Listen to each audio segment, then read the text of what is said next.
And we are live. Hello everybody, good morning, good afternoon, happy time zones wherever you might be. I'm Emma, welcome back to the House of Hubris, and welcome back now that we've finished with Fallen London to the life and suffering of Sir Brante in times of the fall of the Blessed Arnian Empire. But hey, why don't we do something else first? Because as I alluded to on Twitter during the last Mask of the Rose stream, during the last Mask of the Rose... I start again. As I alluded to during the last Mask of the Rose stream, I had a giveaway on Twitter, because I have 2 spare copies of it, thanks to backing the Kickstarter and then getting a creator copy. So, I thought I'd do a little raffle, see who can get them. So, to this end, I pray God this works, because, my God, I spent far too long working on it. Audio will probably drop for a second. Bow! Yay! Got there in the end. Need to work on my timing with my shabow. And then, if this works, drum roll in chat, please. Seriously, I will not press this button until there is a drum roll in chat, so help me God. Could I put my own drum roll on my soundboard? Of course I could. Not going to. Thank you for the drum roll. Praying this works as well. Spin wheel. Yeah! Miracle of technology. Drunkenstein191 is our first winner. That text is surprisingly hard to read in that exact place, but that's who it is. Congratulations! I will be. These are everybody's Twitter names, not Twitch names, because that's how I did the poll. Not poll, anyway. So yeah. Drum roll number 2 for our second winner, please. Once again, the drum roll is necessary. Thank you.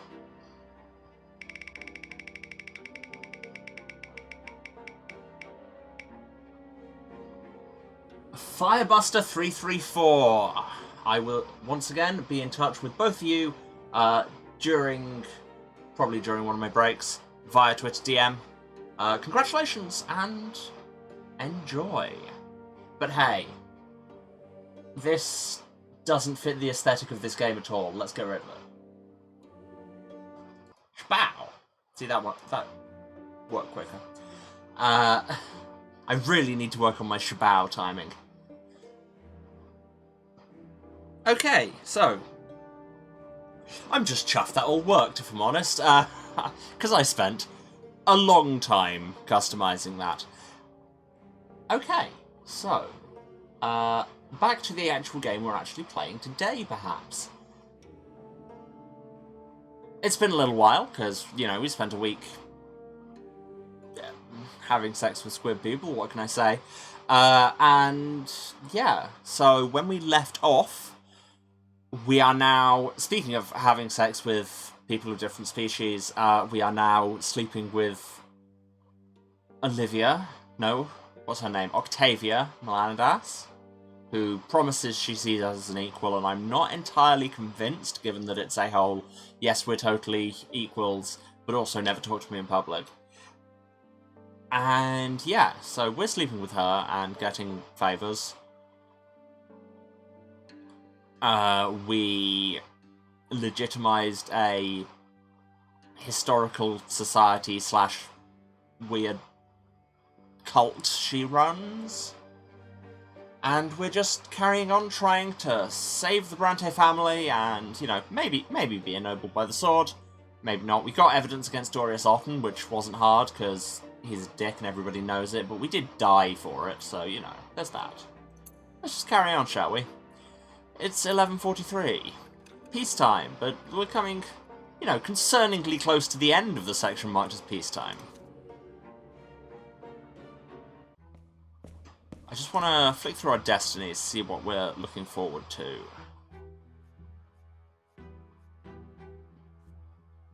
So, Knight of the Serpents is not going to happen, because we would need to advance our career massively and also make a deal with Remy Vermin, and he sucks. Sentence Otten, we need to build our justice back up. Okay, well, we always appreciate lurkers here, Sarah, so, you know, nice to have you around. We can't... Well, we probably can't get him to face the Court of Honor, because that, again, that would require advancing our career too much, and also betraying Alborn. If we max out justice, the people take control, and if we die, we die. Build up our reputation for nobility, and we can take over as take over from Stefan as the heir, which is very funny. If we need to keep our reputation up and get a bunch of reputational wealth for those other ones if we want to be favoured by the Overseer. Unity under 2, family is no more, let's not do that. Max out wealth for a family of means. Mother recovers, we have the conditions for that, so presumably it's just waiting for an event flag at some point. Gloria Brante, we just need to get the family at peace. It's simple as, you know. So, which, we've got the unity high enough, and we just need to have a choice to unite the family at some point. We don't want to be branded by dishonor or in ruins. And, yeah, max out reputation. We are protectors of the people. We have evidence against Otten. We do not have the patronage of the powerful because we refuse to be Octavia's pet. We didn't do the Lattery ritual because we were too busy, you know, going off to get it legitimized as a historical society. I really hope we have another chance, but I kind of feel like we won't. We haven't banned the Court of Honor yet, but all we need to do is make the choice. What's our justice like? Look at our stats, they're so high. Occupation. Oh, our justice is at... So, currently we have... Our justice is too high to sentence Otten. We need to drop it slightly. Or, we just have the revolution. And see what happens. Alright. Let's get going, shall we? Threats and promises. You're in the middle of ascending the City Hall's long, curved marble staircase, a small man beneath the building's towering vault. You were suddenly visited that night by messengers from Magistrate Vermin. They insisted the reason was most urgent. You were already expected upstairs. I mean, when somebody's surname is one vowel away from vermin, I think the writers know what they want you to think of him. Jesus Christ, the sound on this. I forgot the sound balance. It's a lot. There's a deafening silence after that really loud noise because you are now deaf. In the lavishly decorated corridors, your footsteps the only noise you can hear. Finally, you enter the spacious room that is the office of Vermin, a stately official of considerable age. You find him sitting in his comfortable chair of carved wood. He acknowledges your presence with a nod. How do you know it's comfortable? Have you sat in it? No. However, the magistrate is not alone. By the window of the... Oh, it's this dick. By the window of the office stands a tall Archnean. The cape of the Imperial Legion covers his shoulders. His Doris Otten, the commander of Magra in the flesh. He does not even bother to turn around and look at you. The magistrate gestures to you formally, beckoning you closer. Judge Brante, you have come at last. Sir Otten has been eagerly awaiting your arrival. You see, the commander has learned about a litigation being prepared against him at the prefecture. He demanded that an end be put to these machinations at once, and I humbly offered him my assistance. And as ever, if people's voices are not what they were in the previous episode, it's been like a week and a bit, and I changed them from episode to episode anyway. Don't come here expecting consistency. Slowly, Otten turns to face you. He eyes you with cold contempt, and I imagine I return the favour. Brante, you again. So, you've been chosen to oversee this so-called case against me. I don't envy you. I will be brief. I will not stand idly by with a tetanus eye. No, that's a different... Let's not go into rap lyrics.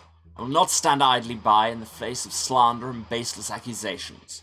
Give me your word of honor as a nobleman that you will do everything in your power to put a stop to this litigation. Only then will you be free to leave. I will treat any other answer as an insult against my noble lineage.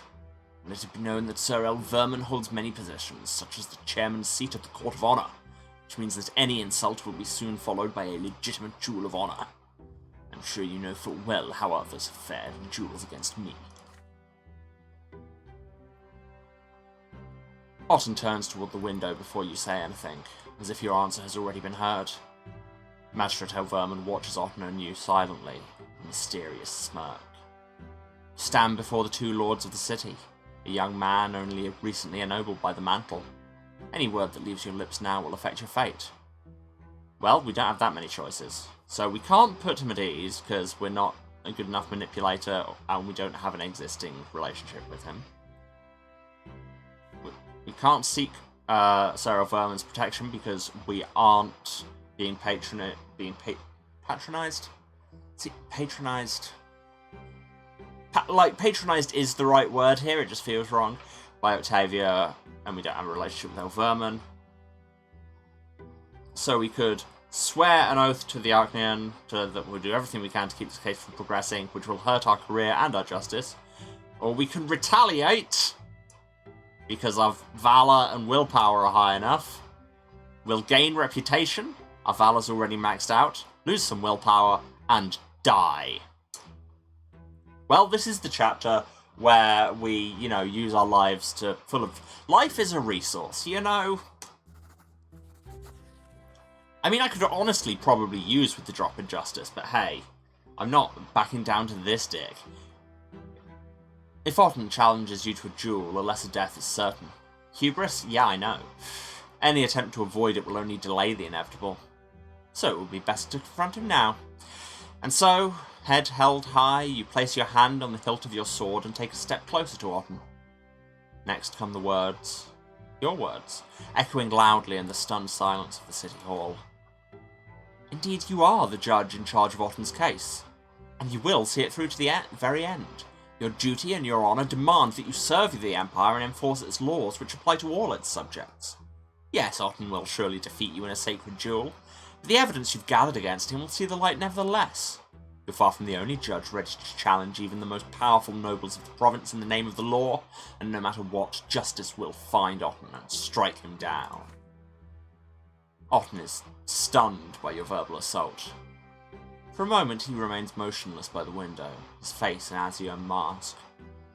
Slowly the commander of Magra walks towards you, his heavy, piercing gaze transfixing you. You, a human, dare to threaten me? You calmly meet his eyes in total silence. Then suddenly a grimace of rage splits the Archneon's face, his sword flashes like lightning. You barely have time to draw your own blade. The clanging of swords cuts through the stunned silence of the city hall. Otten lets out a torrent of strikes in an attempt to overwhelm you. Again and again, you barely deflect them. The Archneon's command of the blade is impeccable. You cannot possibly stand your ground against him for long. You cannot find even a single opening to strike back as Otten's fierce assault drives you towards the window. A commanding voice calls out from the other side of the office. Sir Otten, what do you think you're doing? For a moment, Otten stops. This is your chance. You prepare to strike him down as quickly as you can. But the commander of Magra notices your movement. He steps to the side and runs you through with his sword. A cold wave washes over you as the steel enters the body. You slowly collapse onto the marble floor, barely able to move. Otten stands tall over you, panting with rage. Sir Otten, what have you done? This is no honourable noble duel, it's a murder in the heart of the city hall, in front of the chairman of the Court of Honour, no less. I insist that you leave Brante alone from now on. One death is enough for him. Having caught his breath, Otten slowly wipes his sword and sheaths it again. You forget yourself, L. Vernon. You're as much a human as he. Still, what you say makes sense. This judge doesn't deserve my wrath. But if he ever tries to tarnish the name of Otten again... You lie prone at the feet of your murderer, your hands clutching at the wound in your chest. A tiny speck of red on your white dress shirt. Black clouds your vision. Your final thoughts freeze, slowly disintegrate as you leave your dead body and head for the glimmering white, high above. And it's in full screen for our second death.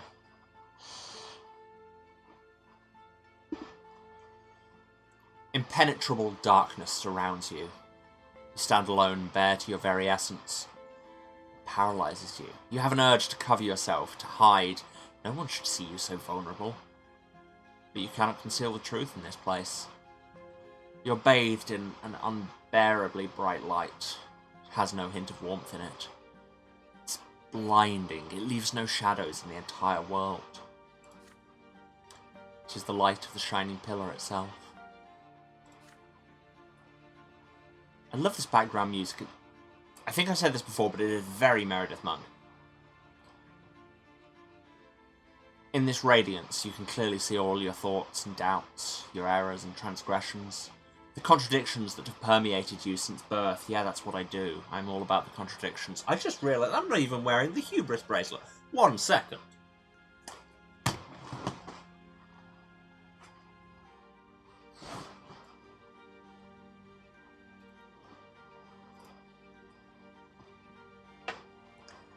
How did I think I could stream without something on me to remind me of my fatal flaw?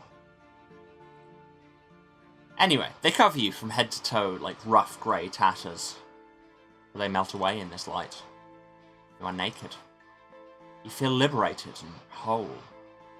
It's as though all the wounds and cracks in your soul have been healed, making it the way it should be. It's as though the scales have fallen from your eyes. You see the true shapes of things now. These are the laws by which the world abides, the grand design that moves life itself. You tread a path that is barely visible in the blinding light, giving shape to everything. In this light you see the infinite complexity of the world, from the tiniest leaf to the enormity of the empire. And this world maintains its balance by virtue of the law that was embedded in it during the act of creation. Ahead of you, 2 figures are waiting on the path. They're gigantic, many times taller than a man. The elder holds a lash, the younger a sword. The younger gazes at you, sternly, coldly. You kneel obediently before him and lower your head. The god raises his sword above you. This is divine retribution. There is no law without it, nor can there be. Every action has consequences. This is what shapes the world, making its very existence possible. In this moment, beneath the gaze of the merciless god, you comprehend the law that binds the entire world together. Which manifestation of the law... I got confused by a stray word there. Which manifestation of the law will you live by? Interesting. So, I mean, before, what did we decide? That... like, that basically the meaning of life and the purpose of everything was me, final anthropic principle and all. So we could say, Empire, is this not the ultimate manifestation of the law, the great and incredibly sophisticated mode of existence of all people? Lot, your destiny is your manifestation? Family, it's the law that's been with you since the day you were born. Your family is a model of the world, a tiny universe, and it belongs to you just as you belong in it. Maybe. A cause, your life's work shapes the world, and thus you influence the great law itself. Maybe. Yourself. You are an embodiment of the law. You have been made in accordance with the divine design. I am the law. Or against the law, you defy the design of the gods and the law that binds it together. I mean...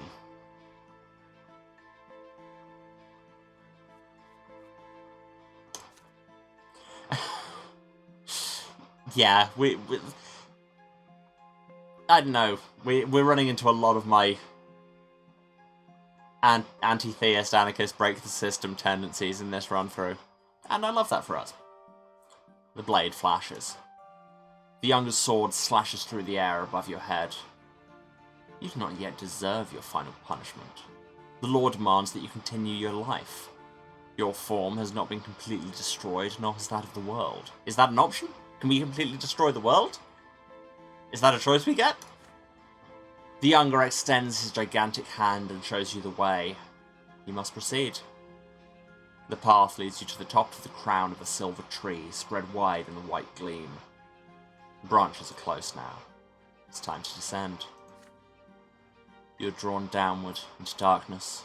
The shadows that disappeared in the blinding glow creep around you and envelop you. This is to be expected. But the purity and clarity of spirit are still with you.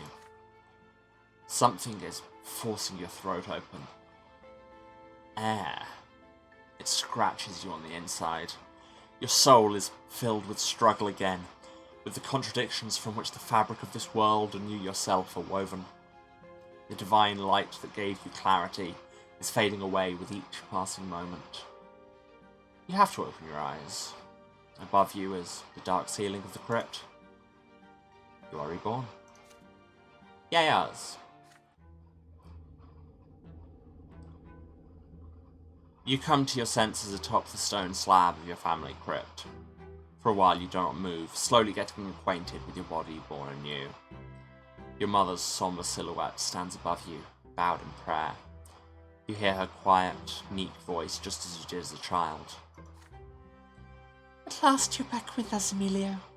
Son, it pains so much to watch you sacrifice yourself so, all for the sake of your trade and your honor. You have 4 lives in this world by the twins' grace, each a precious gift. You've cast away the lonely lot of suffering, so I beg you, do not seek it anew. Stay clear of pain and wounds and death. Well, if all 4 lives are a precious gift, Mother, then surely I should be using them. Because a gift you just put in a box and never do anything with, what was the point of that? Your father appears in the doorway of the crypt. He comes closer and bows to you respectfully. Son, the entire city is talking about you and your sword fight with Otten. Even the highest aristocracy believes the commander of Magra deserves all the blame for assaulting you without challenging you to a duel. While you acted like a true nobleman and defended the honour of the Brante name, you suffered a lesser death through no fault of your own. You leave the family crypt with a heavy heart. You've resisted Otten. He will not be clashing with you directly anytime soon. But his sword will continue to loom over you until his case comes to an end. Yay, reputation! Valor is already maxed, we're still full of power, we've died twice, but you know.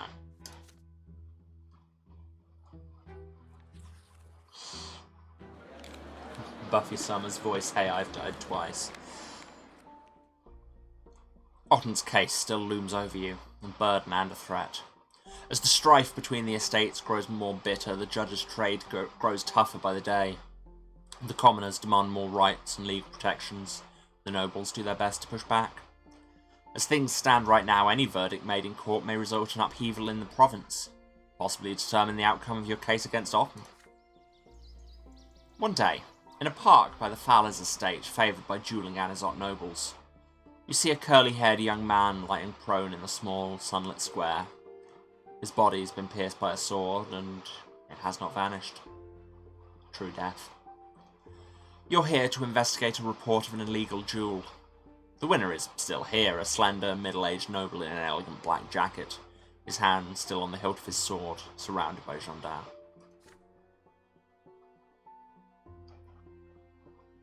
Your orders, Your Honor. Sir F. Corvio will not submit on his own, and we wouldn't dare use force against him. You sign for the gendarmes to lower their weapons and approach the duelist. El Corvio's eyes widen and his face comes to life when he notices you. Before you can ask him, the nobleman begins to speak far louder than necessary. It was a duel sanctioned by the Court of Honour, that is all. The late Sir Aleste questioned my loyalty to the Emperor and called me an apostate. He left me no other choice but to defend my honour, and now he's dead. Please be quick with your verdict, Sir Judge. I'm expected at the capital. You do know who I am, don't you? Thank you for the hydration reminder. Before you can say a single word, a carriage bearing the crest of Magistrate Vermin rolls through the gate. The magistrate furrows his silvery brow as he looks at the sorrowful scene, then gestures politely for Corvio to approach his carriage. With a chuckle, the duellist walks through a line of gendarmes and leans on the carriage. Meanwhile, the magistrate takes you aside for a moment. Brante, as you know, I am the chairman of our city's court of honour. I refused to sanction this duel for as long as I could, since true death was on the line. But Alanel Corvio insisted that denying him would spell trouble for the city of Anizot. Regrettably, he's a small yet important person in the Emperor's court. He used to command the Emperor's personal guard. I realise that you must mete out justice as your duty demands. But remember, duels of honour are one of the cornerstones of Imperial tradition. One of the pillars that support the twins' divine vision for the Empire. He went a little bit Australian at points there, not sure why. You have the authority to punish El Corvio, but be careful. He might make a dangerous enemy both for yourself and for all the nobles of Anizot. That fool El Este didn't know this, and now he's lying there before us. We would be wise not to repeat his mistake.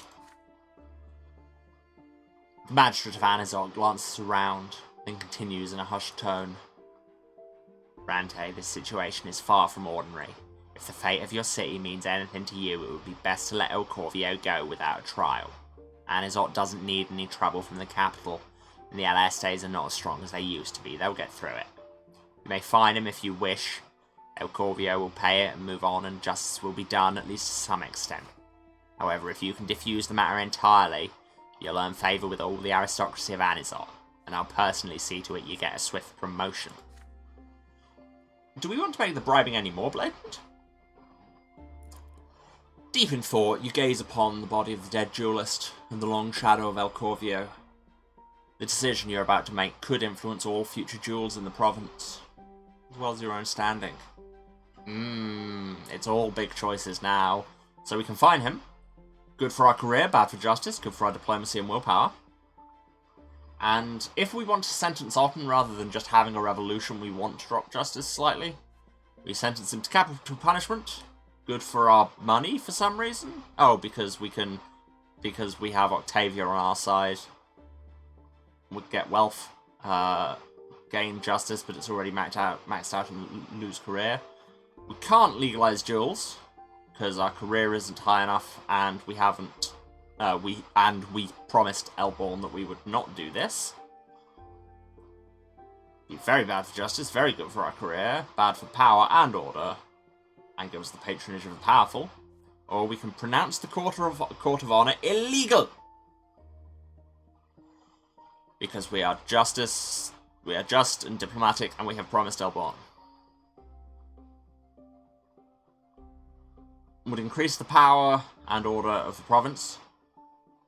And power, let me remind myself, the power scale, yes, positive numbers is towards common power, that makes sense. No, not that. And gain order. It would be very bad for our career, though. And, yeah, once we get down to 2, it starts having other effects. And I know I promised Augustin, but I don't really want to take my career that much right now. But this would put our justice... God, we have become the system, haven't we? We'd get some willpower, we'd get diplomacy, we'd get our justice back into the bracket we need to be able to sentence Otten, rather than a revolution, which I'm sure will go very badly. I mean, I feel like whatever we do, it's going to go very badly. And it gives me a little bit more career buffer. Sorry, Augustin. Easy way out. I know. I genuinely feel bad. Video games, You approach the silent El Corvio with your decision. You find him guilty of manslaughter. As punishment, he's ordered to pay a fine to the Imperial Treasury and make a donation to the family of the dead man. El Corvio's lips twist in a wry grin. Throws a heavy coin purse your way. Because the moral of this story is a fine is just a price tag on a crime. If the only punishment for something is fining, then all you're saying is that only rich people are allowed to do it. And they will.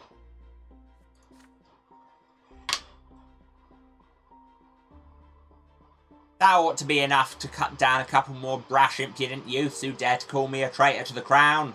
I have urgent business in Eterna, Judge. I'm sure you can handle the paperwork yourself. Farewell. I can't even remember if that was the voice he had a minute ago, but here we are. With an accommodating smile, Alverman opens the door of his carriage to the duellist. Alcorvio vanishes within. Before they leave, the magistrate takes a moment to approach you. The Court of Honour thanks you for this wise resolution, Emilio Brante. Now I will placate Alcorvio myself. You've acted like a true noble, even though traces of this incident will remain, unfortunately. Your reasonable action will not be forgotten. Your approval fills me with shame. You dismiss the gendarme and return to the prefecture to take care of the paperwork. As long as your report's worded carefully enough, nothing about this incident will clash with the Empire-wide dueling ban. But, no matter what the paperwork says, young Aleste will still be dead. I mean, he would whatever we did there. Yeah, our career's gone up. And justice is back in that bracket we want.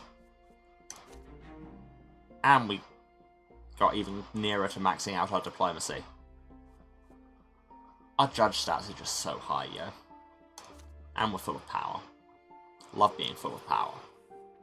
I mean, I say this as somebody who literally has a battery. The road to the top, because our career's gone at least 5 and we are not branded by dishonor. I hate this event as a consequence of your previous actions. Like, yeah, game, I know, you don't need to rub it in.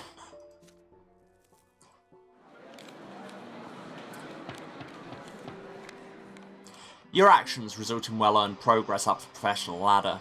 You're expected to have a glorious future in the field of law. You receive more and more invitations to balls and noble gatherings. High-ranking nobles wish to befriend you. Powerful people have been keeping a close eye on your ascent.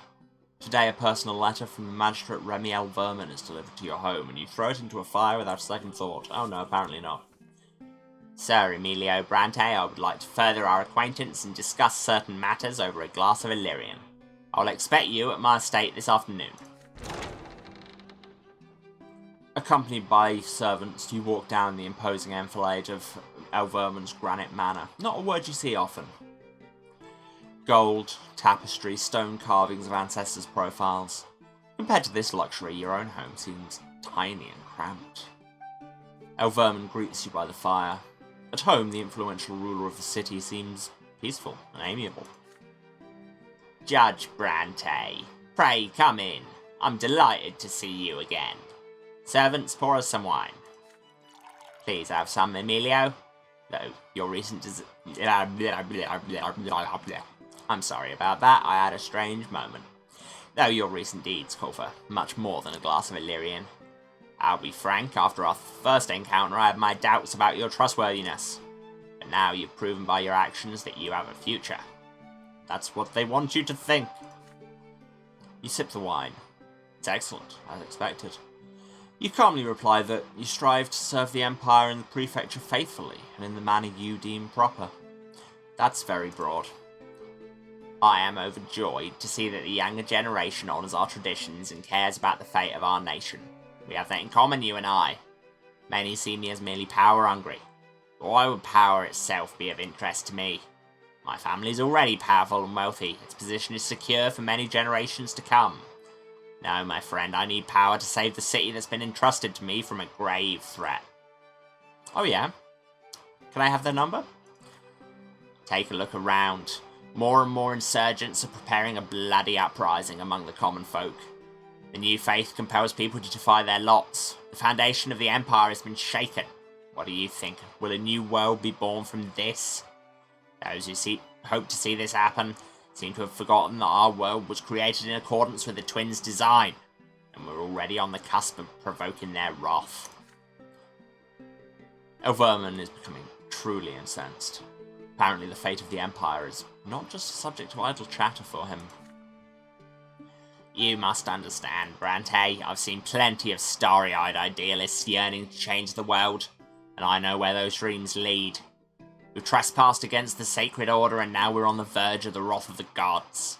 I'm a nobleman and a citizen of this empire, and it is my duty to save this world from ruin. While the Overseer and the Archduke persist in their futile squabble, danger is growing. It's time to take matters into my own hands. I'm seeking allies. People who will stand by my side to protect the city and the Empire. Hope you have the courage to become one of us. Let me speak plainly. Prefect Elborn is, alas, among those who are dragging us towards our destruction. He aims to subject all estates to the tyranny of the law. You are a judge, my man. He seems to have forgotten that the law must serve the good of the Empire and be a mainstay of order. Elborn wishes to disrupt this order. So, we should never go do anything that's against the law, because whatever the law says is good because it's the law. This is an argument I hear so often in real life. He's pushing for the lowborn to gain power. What do you suppose will be the first thing they do once they get it? They'll take up arms and destroy this country. Why? Why do you assume they'll do that? Elborn has doomed himself to a shameful fall. Meanwhile, the city needs someone at the helm of the prefecture who's bound by honour and concerned about the fate of the Empire. You can be that someone, Brante. Stare at your glass of wine, trying to hide your feelings. Is that because your feelings are stab this man, stab this man, stab this man? If you prove yourself worthy in the future, Sir Brante, I can promise you the post of Prefect of Magra. I hope you see it as not only as a chance to elevate yourself, but also to make your mark on history. Side with me and together we'll save Anizot from the uprising. If you remain Elborn's servant, you both will lose and fall together. So we cannot agree because we didn't... Oh no, because we made the deal with Egmont. Yes, again. We're making deals and then forgetting about them, which is probably not ideal. It'd be very good for our career, also for justice, weirdly. But we would make a deal with Remy Vermin for our patronage. We can refuse and protect our family because we like our father. It would be bad for our career, but we built that buffer. Or we can refuse and protect our career and lose family reputation. We made this buffer for a reason. Ba ba ba ba.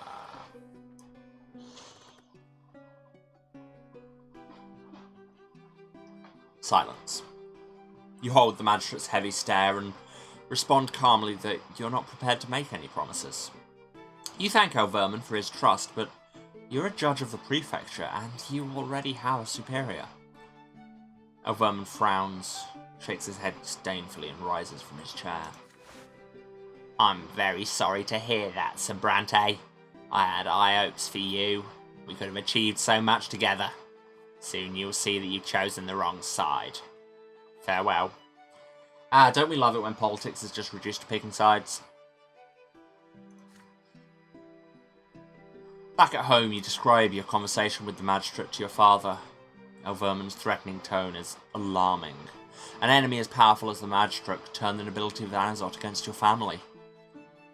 I'm proud of you for staying loyal to our friend Elborn. The magistrate is a dirty schemer who's only using this talk of honour and protecting the Empire as cover. Don't worry about the family. I'll make sure to talk to the noble families of the city in advance in order to get ahead of the magistrate's plot. Hopefully this will be enough to protect our reputation against his slander.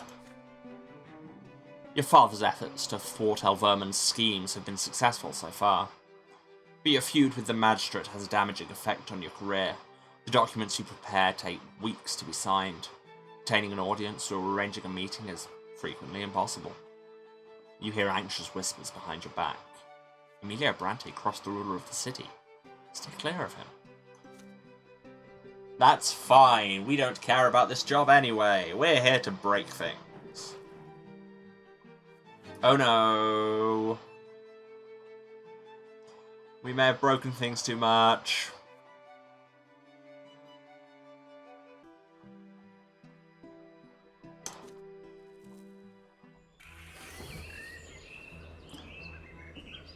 You're shaving before going to work. You scoop some warm water from the wash basin. The morning light reflected in the mirror is blinding. A servant rushes in with an urgent letter, or rather a crumpled note. He says it's from a childhood friend of yours. Friend. You flinch involuntarily. A nasty cut appears on your cheek. Emilio, I'm in trouble. Orton knows that I help you. Now he's finally decided to get rid of me. His henchmen are on my trail already. They'll find me no matter how well I hide. I'm out of time, Brante. If you can, for the sake of our old friendship, help me out of this mess somehow. If Autumn finds me, I'll be off to the Shining Pillar. I'm all out of lives. Your friend, Thomas. Friend. You crush the note in your hands. A drop of blood runs down your cheek. Your old friend is in danger because he helped you with the case against Autumn. If you don't interfere, Thomas Garrow is doomed. So we can't eliminate his henchman, because he's not in hiding to give us time to do that, but it would be terrible for our career anyway. We could personally protect him, die again, lose reputation, or we could just not get involved, get some willpower, and he dies. I know I've been very cavalier with our lives so far, but we only get one more death before the big one. And it'd hurt our reputation. Oh no, I've been corrupted by the system, haven't I? Oh no, I am become the man.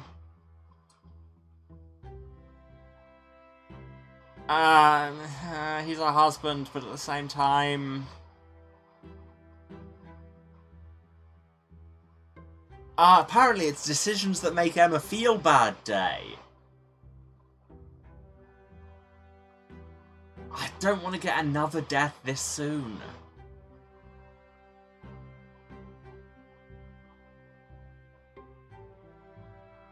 I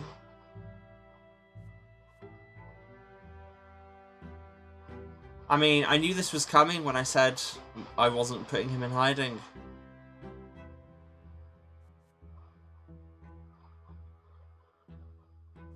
We'd have to sacrifice so much.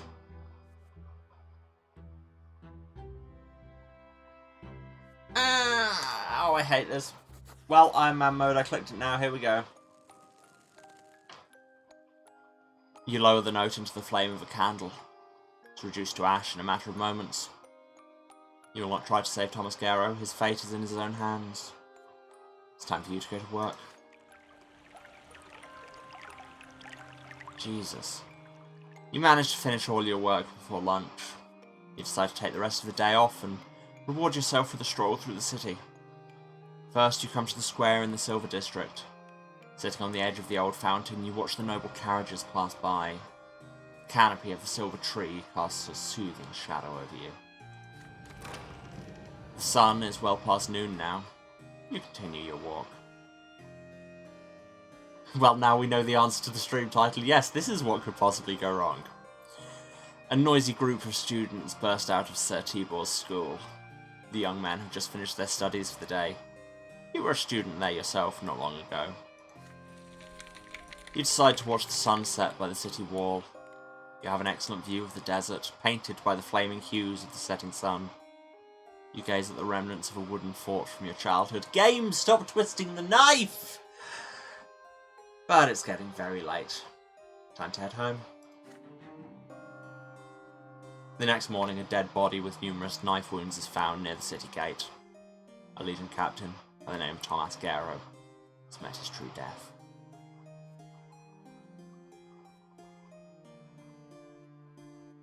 So we suck. But we're prepared for anything now. Honestly, at this point, what could get worse?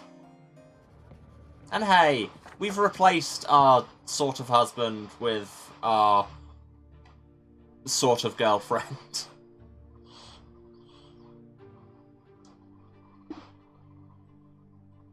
That's how it works, right? Elfero's list. Who's Elfero? Do we know him? I feel like we do. You spend day after day hard at work, toiling over Otten's case. But something far more urgent demands the Prefecture's attention today. The city is in chaos. There was an explosion in the square in front of the City Hall. And it was very loud. Apologies, everyone. Someone threw a bomb at Magistrate Remy Elverman's carriage, was it me? The assassination attempt failed. The Magistrate was not inside the carriage at the time. He was unharmed, although his servants and driver did not fare so well. Even in your office, you can still smell the acrid smoke from the blast. The gendarme reacted quickly. 5 suspects, craftsmen and factory workers, were brought to the prefecture before sunset. They're accused of joining the Last Straw, a secret society of insurgents seeking to overthrow imperial rule. This society is on its way to becoming the talk of the city. Rumour has it their leader is an enigmatic woman, a tough criminal by the name of Sophia. I mean, there must be multiple Sophias, what are the odds? The 5 suspects deny their involvement, but a number of eyewitnesses saw them walking toward the square. Some of them still have traces of gunpowder on their fingertips. Judge Carlo Fockegraven has taken the case. The trial will be mercilessly swift. The 5 are to be hanged tomorrow morning. The sun begins to set. You're about to leave for home when you hear heavy footsteps in the hallway. A stranger enters your office. He's pale, with chiseled features, a furrowed brow, a thick black moustache, and dark eyes watching you intently from deep within their sockets. He presents you with a gilded pendant in the shape of a wheel. Baron Felipe Alfaro, Secret Chancellery Advisor. I imagine you're well aware that we deal with plots, schemes, and revolts against the Empire. I have a matter of great importance to the Empire to discuss with you, Sir Brante. I am aware that the case of the explosion in the square was not assigned to you, but for our purposes, this is actually for the best. The Secret Chancellery has been following the so-called Last Straw group for a long time now. They are the greatest threat to peace in Anzart, but you can help us rid the city of this menace. Baron Alfaro produces a neatly folded sheet of paper. This is a list of known insurgents connected to the Last Straw. They haven't blown anyone up just yet, but surely you realize that it would be most imprudent to wait for them to commit their next crime. The time to act is now. Can you spell Minority Report? You are not recruiting me to the pre-crime division, Alfaro.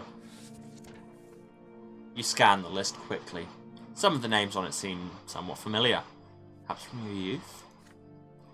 Find a way, any way, to implicate them in today's assassination attempt, and you will prevent more explosions in the future. The Empire will rest easy if we can rid ourselves of this scum as quickly as possible. If you render this service to the Secret Chancellery, you may rely on my assistance in future. As you may suspect, I have more than my fair share of powerful connections. Silence falls. The Secret Chancellery Advisor pierces you with his heavy gaze. So we cannot shelter the suspect, because we never learned Gloria's secret and we're not a good enough manipulator. And it'd be really good for us. So we could obey the Secret Chancellery. Common power will go down, justice down, family unity down, so that's a hard no. And gain patronage.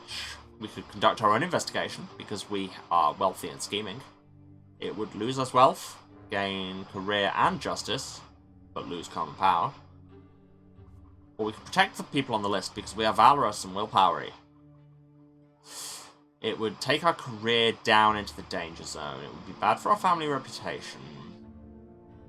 I'm feeling an investigation coming on. Yeah.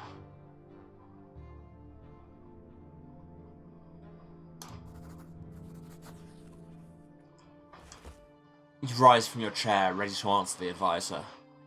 You cannot fulfill his order until you have legal grounds for arresting and executing these people. You serve the law, and you will never break it, no matter what you might stand to gain. You will not... This is, I think, patently untrue, but hey.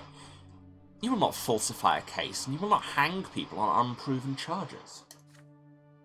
You're willing to investigate the people from the advisor's list thoroughly, and punish the guilty, but only if you find proof that they're involved in the insurgency. Baron Alfaro winces in displeasure at these words. Brante, can't you see we're not dealing with ordinary outlaws here? We're fighting an insurgency that has declared war on the Empire. There is no time for the usual formalities. You have to understand that, thanks to your indecisiveness, those insurgents will roam free, and fashion new bombs for more attacks. But you insist you will not send anyone to the gallows without evidence. Either you do things your way, or the aristocracy will soon be talking about abuse of power at the hands of the secret chancellery. You'll see to that. For a while, Felipe considers your words. Very well, Brante. Have it your way. Begin your investigation. If another bomb goes off in Anisot in the meantime, it will be on your head.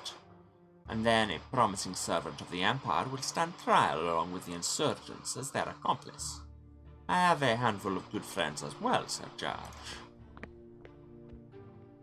Well, I mean, we won't stand trial, because you just said if a bomb went off, it would be on our head. And if a bomb went off on our head, we would not be around to stand trial. Although I suppose we do have a death left. Okay, you make your point, riff over. Felipe leaves without saying goodbye. And so, you begin a lengthy investigation. This was your idea, which means you have to pay the gendarme and informants out of your own pocket. The gendarme and your employ tail every man and woman from the list for the next fortnight. For a long while, none of your suspects does anything suspicious. Over the course of these 2 weeks, you come to bitterly regret getting involved in this business, but Felipe left you no choice.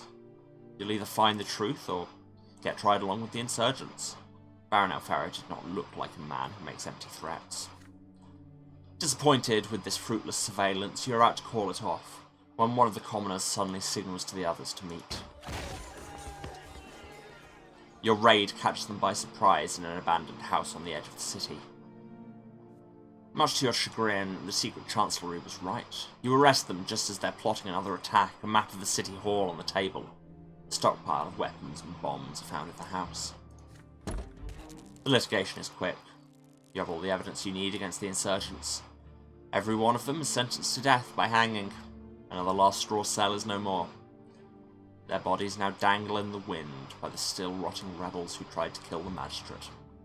We are the system. We are so the system. But we're a dangerous one, at least. So there's that.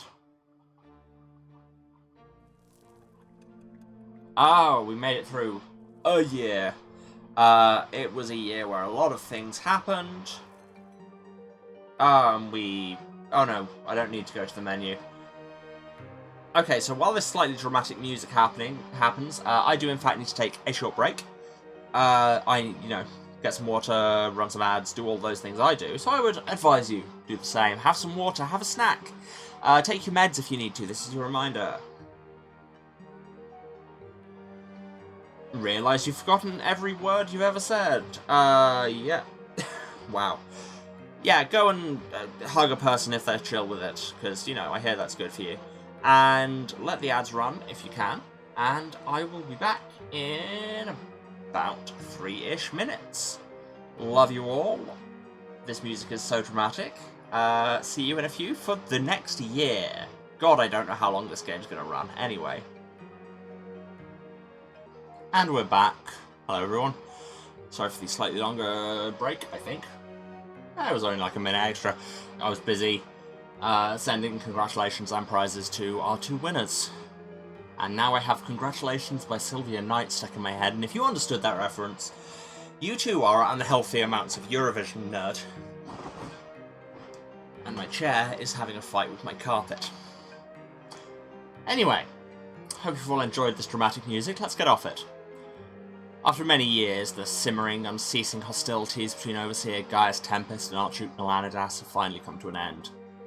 The Archduke has abandoned all attempts to collect additional taxes from the people. Oh, that's cool. Did he have a voice? I can't remember. By my race, I hereby release the common people of Magra from the Archduke's tax. All hail the dynasty of Melanidas, which has protected you since time immemorial. The farmers and merchants can finally heave a sigh of relief. Unexpectedly, the Archduke soon withdrew from all provincial affairs, sequestering himself in his ancestral castle of Serpenwerda. We've been there. The gentry who remained loyal to the Archduke are baffled. Has he accepted defeat at the hands of the Overseer? Or is this just an elaborate ruse? Not only have we been there, we've had sex in his chair there. Either way, with the Archduke out of the picture, the senior gentry of Magra have lost some of their influence to the Overseer and his retinue of budding dynasties and nobles of the mantle. The feud between the two Archnean rulers has ended, but the noble estate has been split nonetheless. The common people see this as yet another reason to demand change. Wealth goes up, power goes up, yay!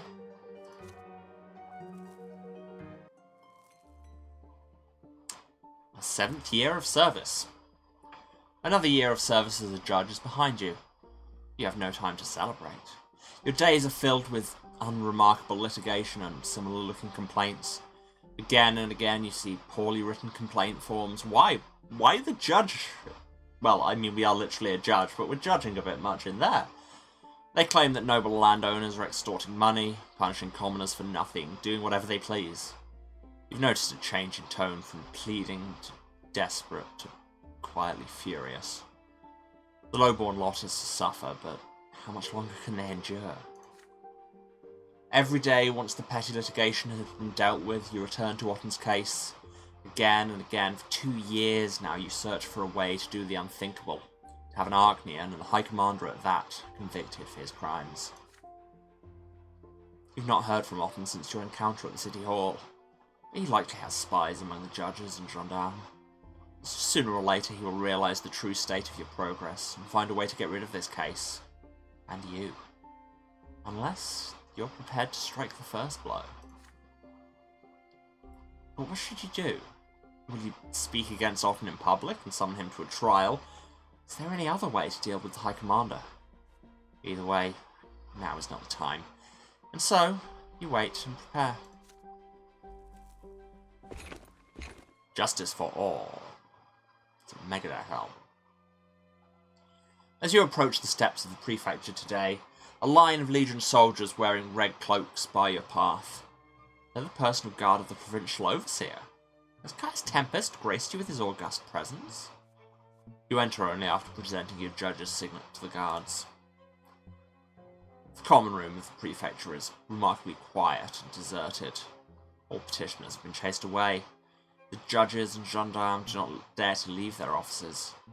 Everyone's afraid to breathe. The overseer, the Emperor's own brother, has arrived completely unexpectedly. The guards standing watch say you're expected at the prefect's office. You were escorted upstairs. Alborn is visibly anxious. The honoured guest is there, reclining in the prefect's comfortable chair, his crimson fur-trimmed cloak cast over its back. Overseer Caius Tempest himself. I read that sentence very strangely. You bow deeply to the Overseer. He acknowledges your presence with a quick nod and turns back to Alborn. Well, Alborn, I am positively incensed to see what has become of the city under your care. Put you into this seat to instill order under imperial law. You've given the commoners too many freedoms, and now they're revolting against their lot and the Emperor's rule. Plotting, forming secret societies, and now an explosion in Anizot. An attempt on the magistrate's life. Everyone in the city is talking about some group called the Last Straw. This is unthinkable. Alborn accepts the blame without any sign of emotion, but you notice the muscles twitch behind the wrinkles on his face. I have ordered the secret chancellery to deal with this Last Straw, but their leader, a lowborn woman named Sophia, is still at large. Last night I ordered a Legion squad to set a trap for this Sophia. We almost had her. Then an Archnean appeared and attacked the soldiers. Alborn glances at you, confused, an unspoken question in his eyes. Did you hear that, Brante? An Archnean? Defending a lowborn woman? But how? Indeed, Prefect, one Antony Fess, a young Archnean of little note. It seems he now values lowborn insurgents more than his high birth, his honour, and his loyalty to the imperial dynasty. Baron Elfero of the secret chancellery has been tracking him for quite some time. The young man began mingling with revolutionary rabble, and has since lost his mind. Now he swings his sword about in defence of the rights of the common folk. Let us leave the insurgents to the secret chancellery. That's their duty. What concerns me, however, is Antony Fess. My legionnaires were nipping at the insurgents' heels, and then this Archnean appeared and murdered 5 soldiers. Those poor souls were utterly flummoxed, unsure whether to fight back or humbly accept their death at the hands of an Archnean. The mind boggles, Your Eminence. An Archnean has broken the law for the sake of the communist state. May I assume Your Eminence has a plan for this Surface? Microsoft Surface? No, that's not even a good joke, Emma. Stop. Would that I had even a semblance of a plan. What a sordid predicament. Anthony Fess is a traitor who's committed a great offence against the crown. Yet, he is an Archnean. Shudders to think what might happen were he to be prosecuted to the fullest extent of the law. This has never happened in all of the province's history. The Archnean dynasties will not tolerate it, and Archduke Melandas will be swift to take advantage of the situation and undermine my authority in the province. Your Eminence, the law of the Empire is the same for all its subjects. Perhaps it would be better to have its power demonstrated once and for all. Sir Fess challenged more than the soldiers of the Legion. He challenged the rule of the Emperor himself. Elborn, what did I just tell you? Prosecuting an Archnean would represent an even greater threat to my authority. Find another way.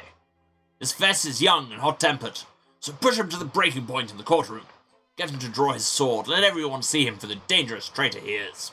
Even for an Archnean, this would be an unforgivable transgression. Not even the Archduke would dispute a verdict against him. Gaius Tempest's gaze focuses on you. You do your best to show no emotion and remain as invisible as possible until the Overseer gives you permission to speak. Judge Brante, you are here for a reason. You will handle the prosecution. I'd rather have Sir Prefect deal with this mess of a case himself, but he's too powerful to risk if it fails. Rest assured, many nobles and Archneans will demand you set him free, no matter how much evidence you have against him. The traitor Fess must be punished, but I ask you to ensure that my reputation remains untarnished. I have no intention of going down in history as the Overseer who allowed our inviolable Archnean rights to be compromised. That would be crossing the line. Prepare your case. So yeah, once again, just the fact that one of the kind of possible family destinies we have here is like favoured by the Overseer. Yes, he's one of the good nobles. And one of the good Archneans, even. But even the good ones of those aren't good.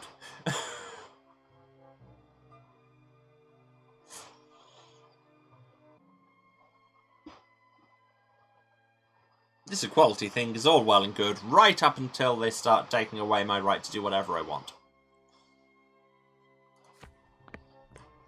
Gaius Tempest rises from his seat in the blink of an eye and walks out escorted by his guards. For a few seconds, utter silence fills the prefect's office. Then, at long last, Elborn feels he no longer has to restrain himself. He blames me for what is going on? Me, his most loyal human. No, I will do everything I can to have that criminal punished. Do you realize how much it will advance our cause if we can get that Archnean condemned in a court of law?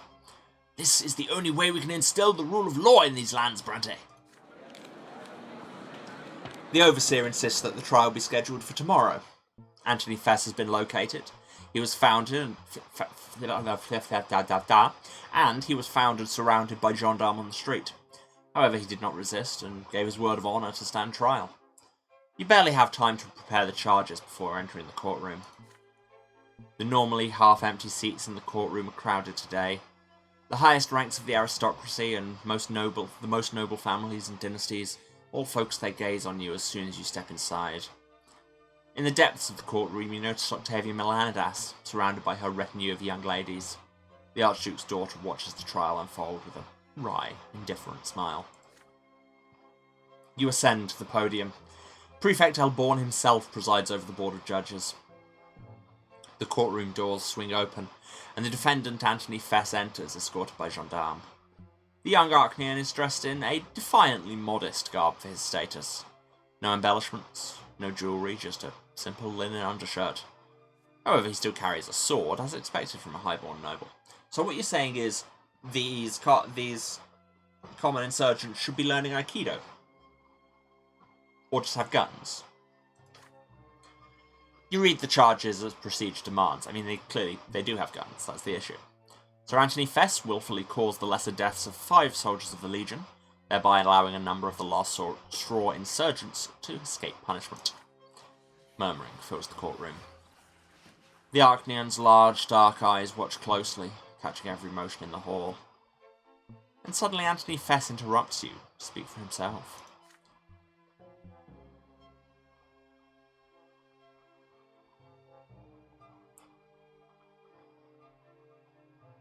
People of Anisot, I was not brought here by force today. I broke the law and I'm ready and willing to be held accountable before all of you. I fought those Legion soldiers and I killed him. Yet did I violate Imperial law? Yes, I did.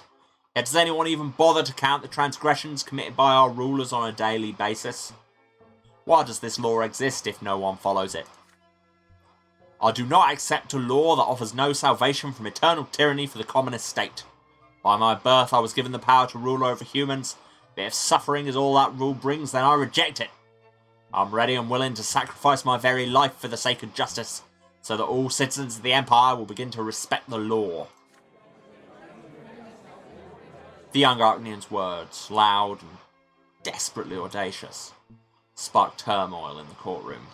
The stunned board of judges is at a loss for words. The gendarmes freeze in confusion. And the nobles are terrified. You hear their screams. Madman! Pull yourself together. You're no commoner, you're an Archnean! The courtroom is on the verge of exploding with tension. The gendarmes try in vain to placate the audience. The board of judges look to you. As the prosecutor, you must continue reading the charges against the defendant. The fate of the rebellious Archnean is in your hands, but do you have what it takes to make the most of this situation? Apparently not. What do we not have? Oh, we've not got enough reputation or patronage to actually make it work. Great. We could turn to Octavia for aid. To pardon him. Don't love that. But it'd get our career and justice in a kind of healthy frame. We could just acquit him, which would make us a protector of the people, but be bad for career and justice, but good for our wealth, and bad for our relationship with Elborn. We have many conflicting things here. Or we could provoke him and die again. It'd be good for our family reputation, but we'd also die again.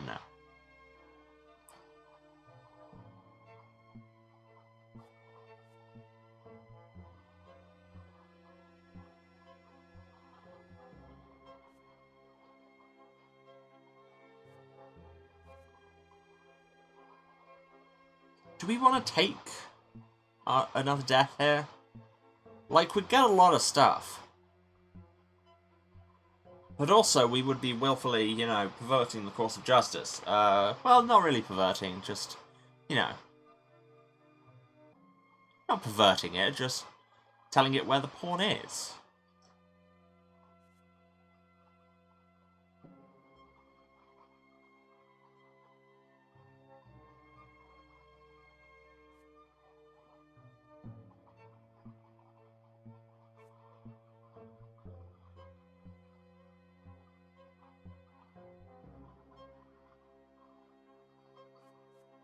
And getting Octavia to help would also mean we don't actually have this man killed for supporting the common folk. And yet this is good for our career and our relationship with Tempest. Sure, why do we cultivate these implausible and inadvisable relationships if not for this help? For this, situation. As passions in the courtroom run high, you look around to find Octavia. Lady Melandas returns your gaze with a calm, wry smile, elegant as ever. You take advantage of the turmoil to quickly walk over to Octavia and whisper into her ear. You politely ask the Archduke's daughter to save you from the peril of condemning an Archnean. Your entire future could be ruined by this verdict. Octavia's influence is more than sufficient to make everybody take heed. Very well, my sweet human. After all, is there any point in power if you never abuse it? Why did we become the system? Octavia rises and proceeds elegantly to the podium, her emerald green dress trailing triumphantly behind her. The Courtroom immediately falls silent. Everyone pricks up their ears. Ladies and gentlemen, I must confess, I've grown quite weary of this trial. But as an Archnean, I feel a duty to save my kinsman from mistreatment of any sort. In the name of the Melanidas dynasty, I hereby pardon Anthony Fess on behalf of the Archduke.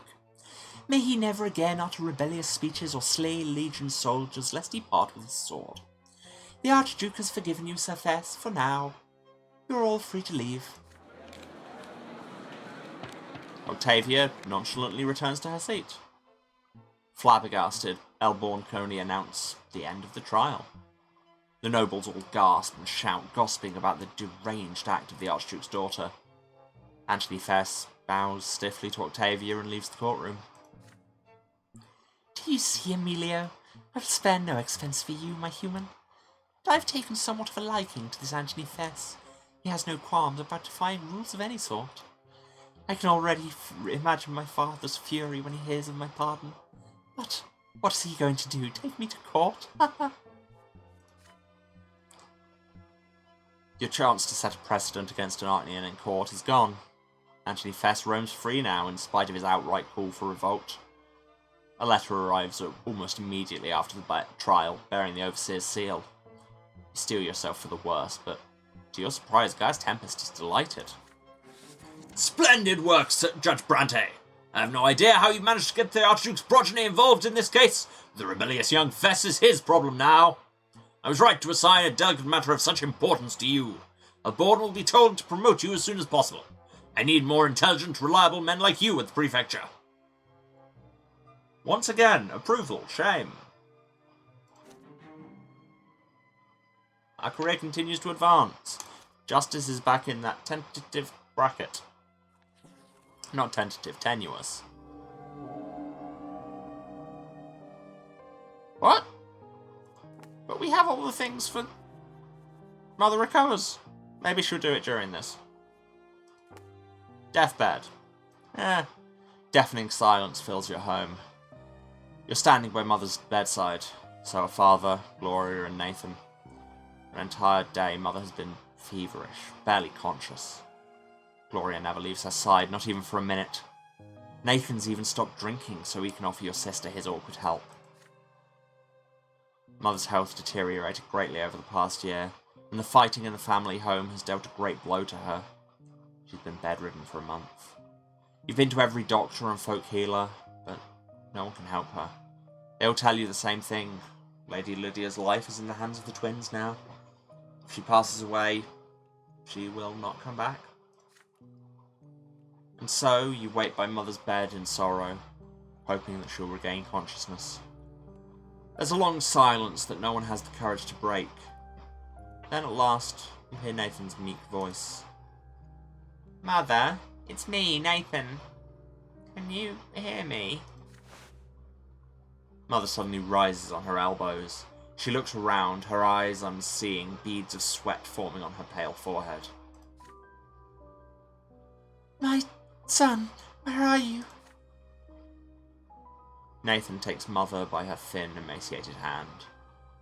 She leans closer to look at him, struggling to recognize his face. Stefan, were you playing with your younger brothers in the garden? You must be all dirty. Come here. You may not be my son, but I care for you as though you are my own. Oh, what a nice, happy family we have. A blessing from the twins. Nathan is unsure what to do or say. Father strokes his wife's hair. His eyes are two orbs of searing, indescribable pain. You're a little confused, Lydia. This is Nathan, and the children are all grown up now, remember? Mother's eyes were bright and alive just now, but the next moment they grow dim again. Her head falls weakly back onto the pillow. All right, my husband. The children grew up, but I was never able to teach them how to live in peace with each other. I let you down, Robert. I made a mistake when you took me into your home. You saved my daughter and me from a life of poverty, and how did I repay you? Our unity is at 10, game! Gloria cannot take it anymore. Our unity is at 10, right? I can't remember where that is. Can't remember where that is. Where is our unity?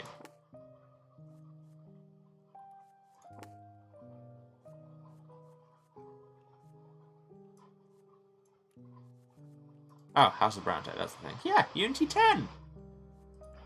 Game? Gloria can't take it anymore. What are you saying, Mother? Don't you dare blame yourself. You did your best. You did all you could.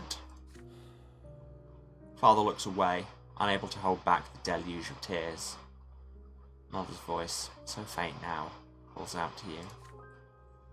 And Emilio, where is he? With great care, you move closer to Mother. You answer her quietly. You're here, right by her side. Emilio, I'm so happy to know you're here. I always knew greatness awaited you ever since you were a little boy. Shame I won't be there to see it. I couldn't save the Brante family. I will face my punishment and my final judgment. But don't worry, my dears. I am ready to stand before the twins. Lydia Brante's voice trails off. No longer a voice, just a final whisper of life. Will you accept your mother's death, or will you find a way to fight for her life? And your right to party. So if we accept the loss, our unity goes down, we lose a bunch of willpower, our mother dies, our relationship with everyone is ruined. Let's not do that. Share our strength with Mother. Give her some of our willpower, or we unite the family. It's what we've been working towards. For the sake of Mother's recovery, you put an end to the quarrel that's tearing your family apart. You have to make Gloria a part of the Brante house, even if your name will be forever branded by dishonor. We needed at least 7 unity, and no plots with Stefan. Gloria's still at home, not betrothed to anyone. Stefan's not dead. And this way, Mother recovers, family at peace. Unity goes up even further, but it's maxed. We get more willpower, and Gloria and Stefan come home. Happy ending? Question mark. We've been working towards this for a while. Unite! And you know what Unite is a trade union. And thus, I think we can see how based this game is, as if we didn't know. You refuse to accept this. Mother must not die. Brante family must not fall apart. For years and years you have fought tooth and nail to keep this family united, working hard to resolve every quarrel. You never conspired against Stefan, and you never stabbed Gloria in the back. Now it is time to take family matters into your own hands. This family strife must end. You lean down to Mother's ear and whisper, "No, Mother has not failed anyone. She's always given her all to this family. She taught you well, and she took good care of you. She has nothing whatsoever to blame herself for. Your family is torn apart by quarrels, but you are still a family because of Mother. She has no right to abandon you in this dark hour." With a great effort, Mother lifts her head slightly. She looks over the faces of her family, huddled around her bed. Gloria, with her arms folded on her chest in an unspoken prayer. Nathan, pressing himself timidly against his sister. A faint, humble glimmer of hope appears in Mother's eyes. We are still a family. You stroke Mother's hair gently. Yes. Yes, we are. We are all Brantes. We are a family. And as long as we remember that we are one, we will weather any storm and overcome any strife. Times are changing, and family must face these changes. Or was it not Mother who taught us to face life with humility? Suddenly there's a flurry of footsteps outside the door. To everyone's surprise, Stefan runs into Mother's bedroom, flustered. He's been gone for so long. Frightened, Gloria leaps from her seat and stands between him and Mother. But Stefan ignores her and walks straight to the bed. "Lydia, how are you? I hurried back home as soon as I could." Your words and Stefan's sudden show of concern transform Mother, bringing her back to life before your very eyes.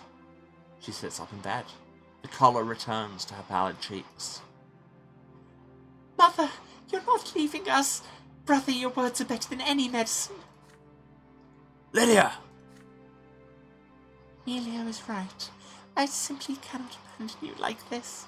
The twins only know what you'll get up to without me around. You look back at your flustered family and address them fervently from the bottom of your heart. We've nearly brought a terrible woe upon ourselves, you tell them. Woe. This is all the result of our strife, mistrust, and animosity. You stare first at Stefan, then at Gloria.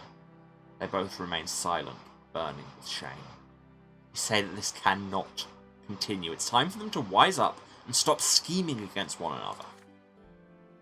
You think I wouldn't love to live in a calm, peaceful home? I'm just defending myself against Stefan's attempts to drive me out.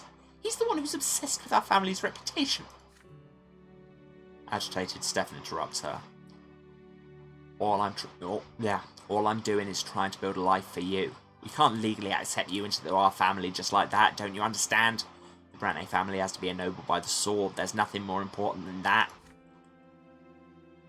But then Stefan glances at Mother, who returned from the brink a mere moment ago, and his voice trails off. You ask your brother sternly, has he considered the price our family must pay to be ennobled by the sword? Is Stefan ready to sacrifice the family just to have it ennobled?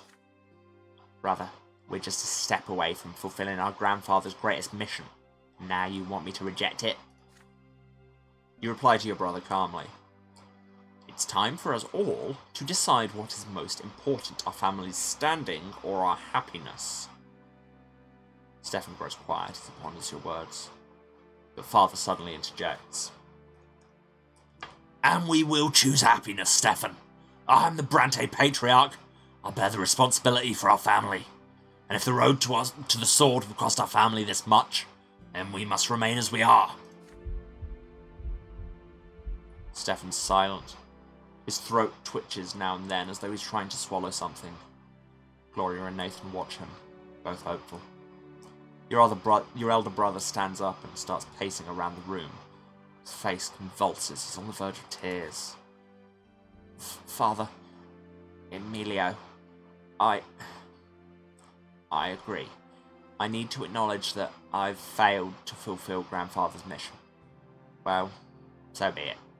Perhaps future generations of Brantes will be ennobled by the sword, but right now our duty is to preserve this family. Gloria, for the sake of our entire family, you must become a Brante once and for all. Gloria's mouth is agape. She can't believe her ears. You reach over and give her the smallest push. Just push her over. That'd just be a great comedy moment right now. Ever so slowly, she walks towards Stefan and bows. Also, this doesn't necessarily cut us out of being ennobled by the sword unless there's hidden qualities that the game hasn't told you, which is very possible.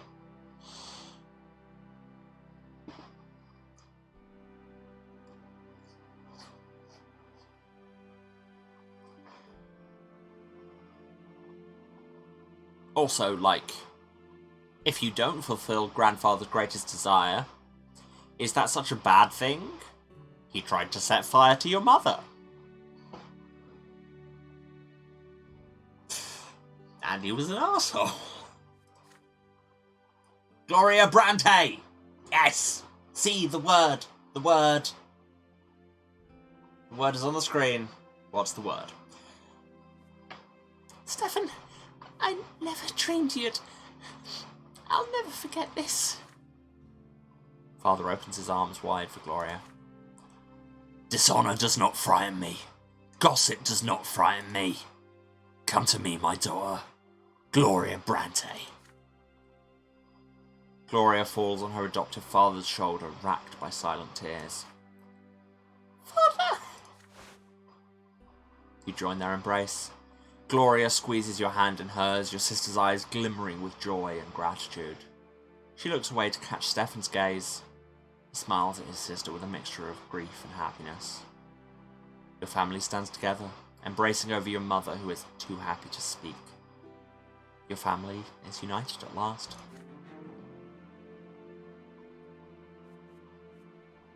At home, your sister was adopted, yeah. Days pass, Mother's condition continues to improve. The illness that once seemed so intractable slowly releases her from its clutches. And the enmity between Stefan and Gloria, the strife that's poisoned the family, is now finally gone. cured by the power of familia. Stefan, also at home, will remain a member of the Brante family. Yeah. Unity max. Willpower nearly max. Mother recovers, event has happened. Yeah. And the family at peace event has happened. Yeah.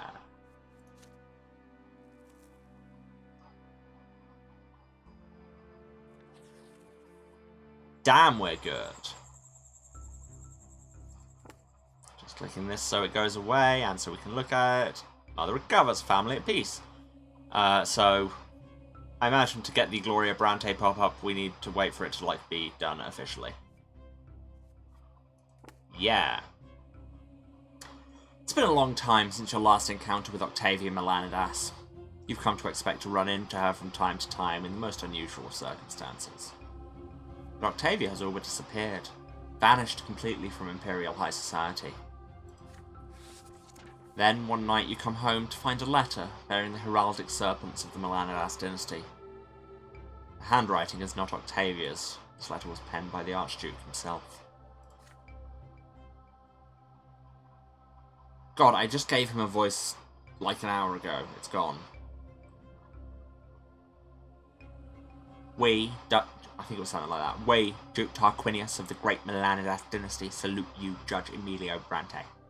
We have been made aware of your relationship with our daughter Octavia, but we shall leave the particulars of this relationship for another time. Lady Octavia has disappeared. It has been 1 month since she was last seen in any of our holdings within the city of Anizont. We, Archduke Melanidas, expect you, Brante, to aid us in finding our lost daughter. Tread carefully, lest you attract unwanted attention to this matter. The reputation of the Melanidas dynasty is at stake. Do not fail us, Judge Brante.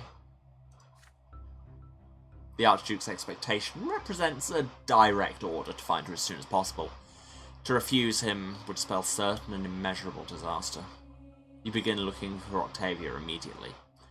The building where the Circle of Lattery used to gather was abandoned long ago. You have no hope of finding any of Octavia's followers there. You decide to search the Prefecture archives. You spend an entire morning going through each and every case and report concerned with ancient races and rituals of old, even indirectly. After a long search, you finally stumble upon a familiar name, Alexis L. Lance, a noble from an influential bloodline. You impersonated him when you infiltrated the Circle of Lattery 2 years ago. The archives say that L. Lance was reported multiple times for searching for another faith, and claimed he was seeking to understand the design of the twins in his own way. You chuckle upon seeing this. The original L. Lance was one of the first humans ennobled by Shah Melanidas himself. The proud name of his forefather is the only thing that saved the willful Alexis from the Inquisition's pyres. Regardless, he's your only clue to Octavia's whereabouts. You head for the L. Lance mansion at once. The doors are so loud! You tell the servants at the door that you have an urgent matter to discuss with their master. A tall, gaunt nobleman with a thick beard walks down the stairs to greet you, studying you intently during the introduction. His eyes seem to be locked in a perpetual state of pain, but it's different from the ever-familiar pain and suffering of the common lot. You inform L. Lance sternly that you're aware of his involvement in the Circle of Lattery, which didn't we legitimize that anyway, and hint that his noble origins may not save him from an inquisitorial visit this time. You're looking for Octavia Melanidas. Where is she? The eccentric nobleman lets out a rueful chuckle. He's not one to hide the truth. The Circle of Lattery is here, within these walls, L. Lance tells you. But Lady Melanidas is currently conducting a ritual of the utmost importance. No one may interfere. This rite will return the Lattery to this world, or rather it will return the world to the eternal fold of the Lattery. Not convinced this is a good idea, but hey. You resolutely walk past L. Lance and his intellectualizing and march up the stairs. Servants rush to stop you, but one stern glance is enough to remind them of their lot. We're very good at exploiting the lots when it you know, is useful to us, because we are the system. Upstairs you hear the familiar droning chant. You fling open the massive gilded double doors leading to the sitting room. The silhouettes in gilded masks and flowing garbs are here, undulating in their dance and producing all matter of strange sounds. In the centre of their dancing circle is Octavia Melanidas, lying prostrate on the floor. Octavia's dying. A sea of blood has already been drained from her slashed wrists. But she's still alive. You break through the circle of the Lattery followers and rush to Octavia's side. The Archnean opens to her dark eyes to look at you, the world reflected in them growing faint and dim. She wheezes a true death rattle. Octavia's body melts away in your arms. Long fingers rest on your shoulder. They belong to Alexis L. Lance. Did we establish a voice for her? I don't know. Lady Octavia will not be reborn, he tells you. She has left her body and soul alike. She has become Lattery. Without a word, the members of the circle slowly part and spread out around the large room. The deed is done, says Lance. Sending one of our number to commune with the Lattery is the most we could have hoped for. Before you can compose yourself, the creature that was once Octavia flows into the room. Okay, this was more successful than I anticipated, but still probably a bad idea. Everyone falls silent, watching in wonder and awe. You can still recognise Octavia's features in this creature. It seems to float in the air, its body thinner, its skin now gilded and reflective in the candlelight, its eyes larger and bizarrely elongated. So, we resurrected her as an elf. Octavia's followers cover the creature's delicate shoulders with a cloak, and stand reverently before it. The creature that was once an Archnean approaches you, slowly, without touching the ground at all. Its voice drones, remote and distant, like an echo from a faraway realm. Ex-Octavia! You have borne witness to a rebirth. The one you call Octavia Melanidas is no more. The mind of the Lattery now resides within this body. The one called Octavia has cast off the shackles of your narrow world. She has awakened, now free of blood-tide, birth, and other such burdens. She sees the world as it exists in the mind of the Lattery, the only true world, for all other worlds exist within it. Neither you nor any other denizen of your illusory world can return the one called Octavia to her cage. You must leave, human Emilio Brante. The one you seek is no more. We can't open ourselves to the truth of Lattery? Because we didn't get to do the ritual? Guys! I was trying to help! We can demand she be returned to her family. Good for reputation, but would ruin our relationship with her. Let the Lattery go, bad for our reputation, and she disappears. Accept her transformation! Oh, so we still gain the spiritual bond that we would for opening ourselves to the truth. Costs us a bunch of willpower. Isn't good for our family reputation. Although, frankly, I think that ship may have sailed.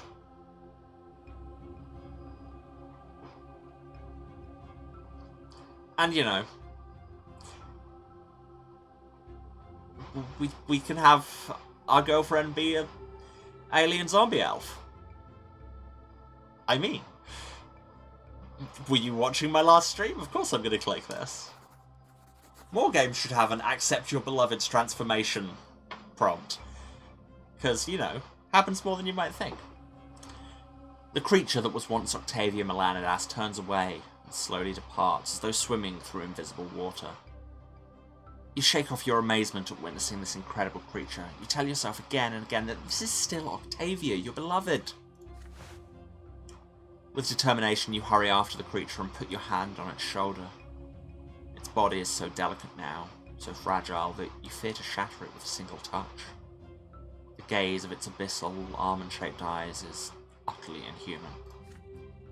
You know nothing of what's happened to her, you tell the reborn Octavia, but your feelings for her remain the same. No matter what, you accept her transformation, and will remain by her side in your thoughts and actions, even if she's no longer the woman you knew. Also, maybe she'll be happier doing it in public.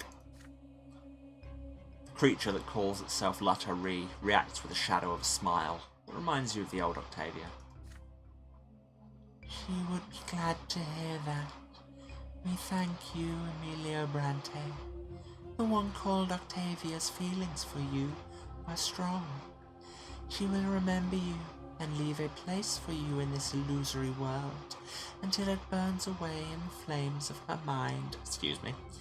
You will remain connected until the world of the one called Octavia Melanidas ceases to exist. But she must walk her path alone. You cannot aid her, nor can you hinder her. The time has come for the one called Octavia to see the world anew. She wishes to bid you farewell. The Latari, this strange creature, suddenly grasps your hand and holds it to its face, inhaling the scent of your skin. Your body reacts to this touch with a flurry of emotions and sensations you cannot even attempt to describe. Finally, the creature once known throughout the province as Octavia Melanidas floats down the stairs and disappears from sight. Dazed, you watch the members of the circle part and walk away without a word. You are soon left alone.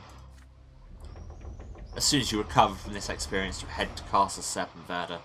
The Archduke will not tolerate any delays when it comes to his daughter's fate. The guards escort you to the ancient throne room, the same room where Octavia once met you herself. Ah yes, met. In the biblical sense.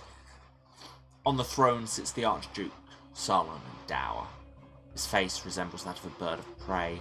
His lips are tightly pressed, his body is hunched and tense. You kneel before the reigning lord of the province. I have no time for formalities, Brante. Tell me what happened to Olivia. You remain... Oh, it does say Octavia there. I don't know how I read Olivia. You remain kneeling, your eyes cast down. You tell him that you've been unable to find Octavia. You searched all across the city and questioned everyone who had ties to the Archduke's daughter, but it was all in vain. You failed to carry out his order. Archduke Melanidas listens, showing no emotion, but his hand clutches at his scepter harder and harder with every word. Does he even believe what you're saying? You had a service you could have performed for me, Brante. A service that would have brought honour to your family. Instead, you have failed me. I will remember this when your father requests to be ennobled by the sword. You shall forget all ties you had to Octavia, as well as my orders, forever. The high road takes you back to Anizot, empty in the dark night. You cannot help but think of Octavia, or of the creature she's become. The creature that called itself Latari has disappeared without a trace. The Archduke's men scour the entire city, but cannot find her. Will you ever see her fragile, ethereal silhouette again? I mean, we have a spiritual bond, inextricably bound to ours, so, you know, maybe. Not good for our reputation. We should maybe work on that. Also cost us a bunch of willpower, so, you know. Something good will happen later, right? Archduke's daughter has transformed into a mysterious creature, neither Artnian nor human in nature. Welp. Gloria of House Brante! Bow. I don't have an actual air horn sound loaded, so I'm just going to make it myself, apparently. The sitting room is brightly illuminated by dozens of candles. Today, the tapestry bearing the Brante family crest, an oak branch wrapped in chains, hangs above the fireplace. Petitions have been granted and the paperwork is ready. Today, Gloria will join the Brante family and become your father's lawful daughter. Gloria is standing by the fireplace, clothed in a modest black dress, quite unlike her usual trousers and men's jacket. Even her hair is braided today. For the sake of this momentous occasion, she's behaving as reservedly as she can, though she often glances at you with gratitude. Father steps forward solemnly and makes a speech as the family watches in profound silence. Come closer, Gloria, and become a branch of the Brante family tree. Gloria kneels humbly before the man she's called Sir Robert all her life. He holds his hand in front of her face as the ceremony demands, and he says, "I'm not doing anything." No, okay. From this day forth, you shall be a full member of this family, your fate now bound with ours. Wear your name with honour, and may the Brante family prosper with you. Gloria leaves a filial kiss on the fingers of his outstretched hand. Now rise, Gloria Brante. Slowly, gracefully, confidently, Gloria rises to her feet. For the first time since childhood, she looks and seems like your older sister. With a smile, father at last embraces his adopted daughter as a parent. Gloria warmly responds to his embrace, then hurries to you. Emilio, we're legally brother and sister now. I owe it all to you, I swear. I'll never forget what you've done for me. I promise I'll be more careful from now on. I'll only do what's best for the family whose name I bear. I won't. You answer her without hesitation. Gloria's always been your family. All you did was make it official. Your sister squeezes your hand in excitement. This is her day. Day she's been waiting for all her life. And she loves me for it.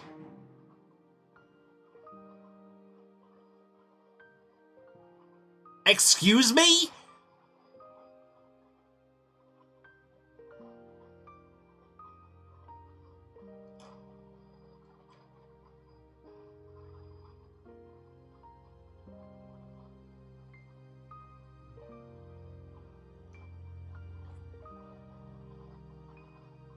Rude?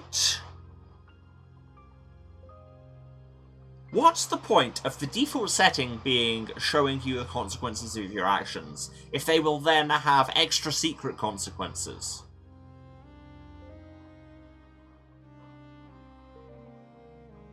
I mean, yes, they've been foreshadowing forever that it will be bad for our reputation, but I didn't think -10 bad. Jesus!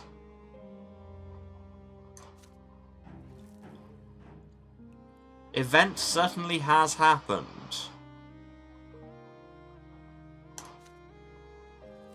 Woof!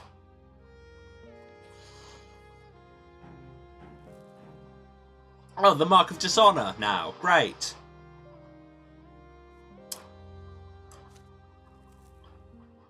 This event is a consequence of your previous actions. Yeah, but not in a way I could have foreseen. Recent events have dealt a crushing blow to the reputation of the Brante family. You've slipped into the realm of infamy and disgrace. So far, the noble families of the city have patiently endured your transgressions, but now you've lost face in their eyes. Noble society is eager to bring your every dusty scandal back into the light. Old offences, ancient grievances, and naturally father's marriage to Lydia Brante and Gloria's ignoble origins. And they've surely not forgotten that the sons of Robert and Lydia Brante, Emilio and Nathan, were born out of wedlock. None of the nobles will ever say this to your face, of course. Their behaviour will seem perfectly ordinary, on the surface. But no matter where you go now, you'll be followed by scornful glances, dismissive whispers. We have to accept this and humbly bear this burden. All hope of being ennobled by the sword is lost. No matter what we do to restore our name, we'll never wash away this mark of dishonour. And it loses us wealth and unity. And we've been branded by dishonour. Event has happened.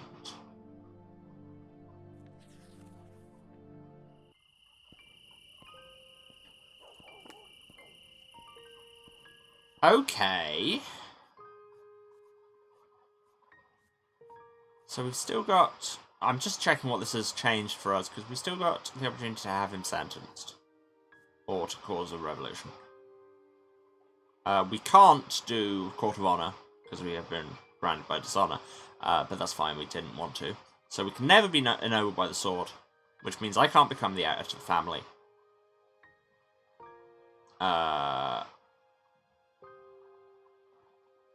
In theory, we could fulfill these, but we're not going to get our reputation back up by 8 by the end of this chapter. But the family is also not falling apart. But we've done most of the good family things, and a bad family thing.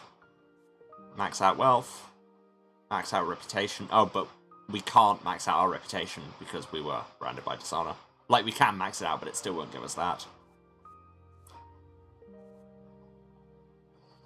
Well, on that note, I think we should take our second break as I reflect upon the betrayals done to me by, frankly, myself. So much event has happened. Okay. Yeah. So yes, I need to go and recover from that and also get some water and move around and all of the things. And also run ads because capitalism is currently inescapable. Especially if one is on a site like this, I guess. Yeah. Take care of yourselves out there. Get some water. Have a snack. You know, move around. Take your meds if you still need to. Give somebody a hug. And yeah, I'll be back in my apparent pit of dishonor in a few minutes. Let the ads run if you can. Love you all. See you in a few. And I'm back, and I'm still salty.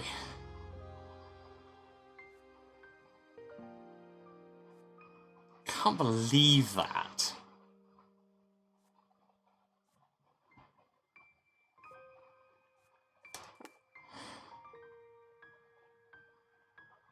Repentance.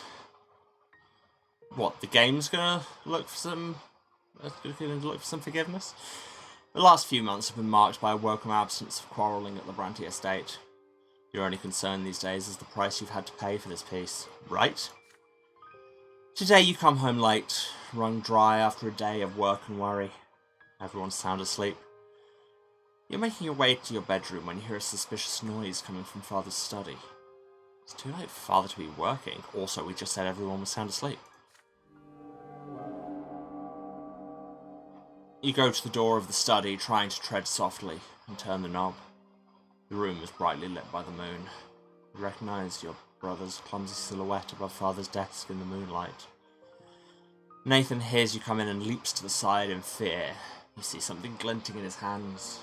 Father's dagger. Oh, Emilio, it's you. Shush. I just took the dagger for a moment. Don't worry, I know holding the weapons against my lot. I don't mean anyone any harm. It's for me, actually. I have to go to the twins. Your younger brother clumsily turns the dagger around, holding it against his own body. Try to remain still. Nathan wants to take one of his lives? Why? I'm not even sure how to say it, brother. I just can't find a place in this world. I'm always an outsider, always a waste of space. Isn't there some place for me in the twins' design? I can't stop thinking about it. I've been trying to understand them for so long. How am I supposed to live in their world? What's my place in their great plan? But I've only made things worse.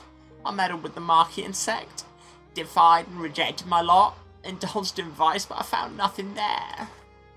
The old faith, the new faith, Father Mark's heresy. They gave me all sorts of answers, but none of them worked. There's nothing else left for me now. I've got to go see the twins myself and ask them. I know I'm an affront to their plan just because I'm alive. But I'll repent, I'll pray for their forgiveness. But the twins never forgive, you tell Nathan softly. They never have, and they never will. You'll be judged in the hereafter for every false step you take. Wow. Just occasionally this game likes to remind you that this religion is not Christianity. Your younger brother sighs heavily. I know. Mother taught us that all our lives, but I still have to try. There's no other way. One of my lives isn't too big a price if it works. I can't find any use for them anyway. See you soon, brother. Hope I'll be different when I come back. Cloud passes over the moon. Father's study grows dark, illuminated only by the shining light of the distant pillar. Nathan's body contorts awkwardly. He raises the dagger, aiming it at his own heart. Oh, Jesus, this game goes to some heavy places. And there's nothing we can do about it. Because we don't have a good enough relationship with him. And we're not theological enough. Stopping him would make him consumed by despair. Calling Mother would be exactly the right thing to do, but we would need a tiny bit better relationship with Nathan. Or we do this, it costs us some willpower, gives us some theology, better relationship with him, and he becomes hopeful, so I guess not bad? Question mark? Well, it's literally the only choice we have. Take a step back. The life that Nathan's about to take belongs to him. He's free to do with it as he pleases. May he finally find an end to his desperate search for meaning. Nathan whispers a word of gratitude, barely audible, then a sharp exhale as he gets ready to strike. His hands guide the dagger awkwardly through the air and into his chest. The sharp tip reluctantly sinks into his flesh. A weak yelp escapes Nathan's throat. He staggers and falls, blood oozing out of the wound. Moments pass, and Nathan's body dissipates as his mortal frame dissolves. He's departed to commune with the twins. What awaits him in the hereafter? You pick up Father's dagger, carefully wipe it clean, and put it in the drawer of his desk where it belongs. When the skies begin to grow bright before the dawn, you go to the family crypt to welcome your brother back. Nathan's already there, lying atop the granite slab. Even made anew, his naked body is still just as thin, awkward, and feeble. We get really judgy in our internal monologue. He suddenly stands when he hears your footsteps. His eyes are shining with otherworldly light. Like, literally? I spoke to them, brother. I dared to address them as my soul rose up. I begged the twins for forgiveness, and they heard me. They did. And the elder, he reached out to me. He wanted to respond to me, I know he did. But the younger's sword stopped us. It cut the bond between us, and I fell. But I saw compassion in the elder's eyes as I fell, and he followed me. He shall descend to the lands again. He shall witness our suffering and bring his mercy, and then the world will change at last. Okay. So, Nathan's gonna start a cult. Your younger brother shivers, almost convulsing with cold. You wrap him in a black cloak. Together, you return home before sunrise. No one in your family ever learns of Nathan's lesser death. Nathan stops wasting time in taverns with suspicious characters. Spends every day in ardent prayer. Again and again, his quiet voice speaks of the elder's coming return. The family watches the drastic change in their wayward son with great surprise.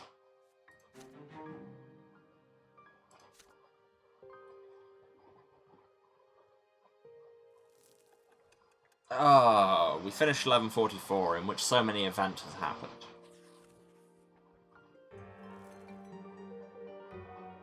A storm on the horizon.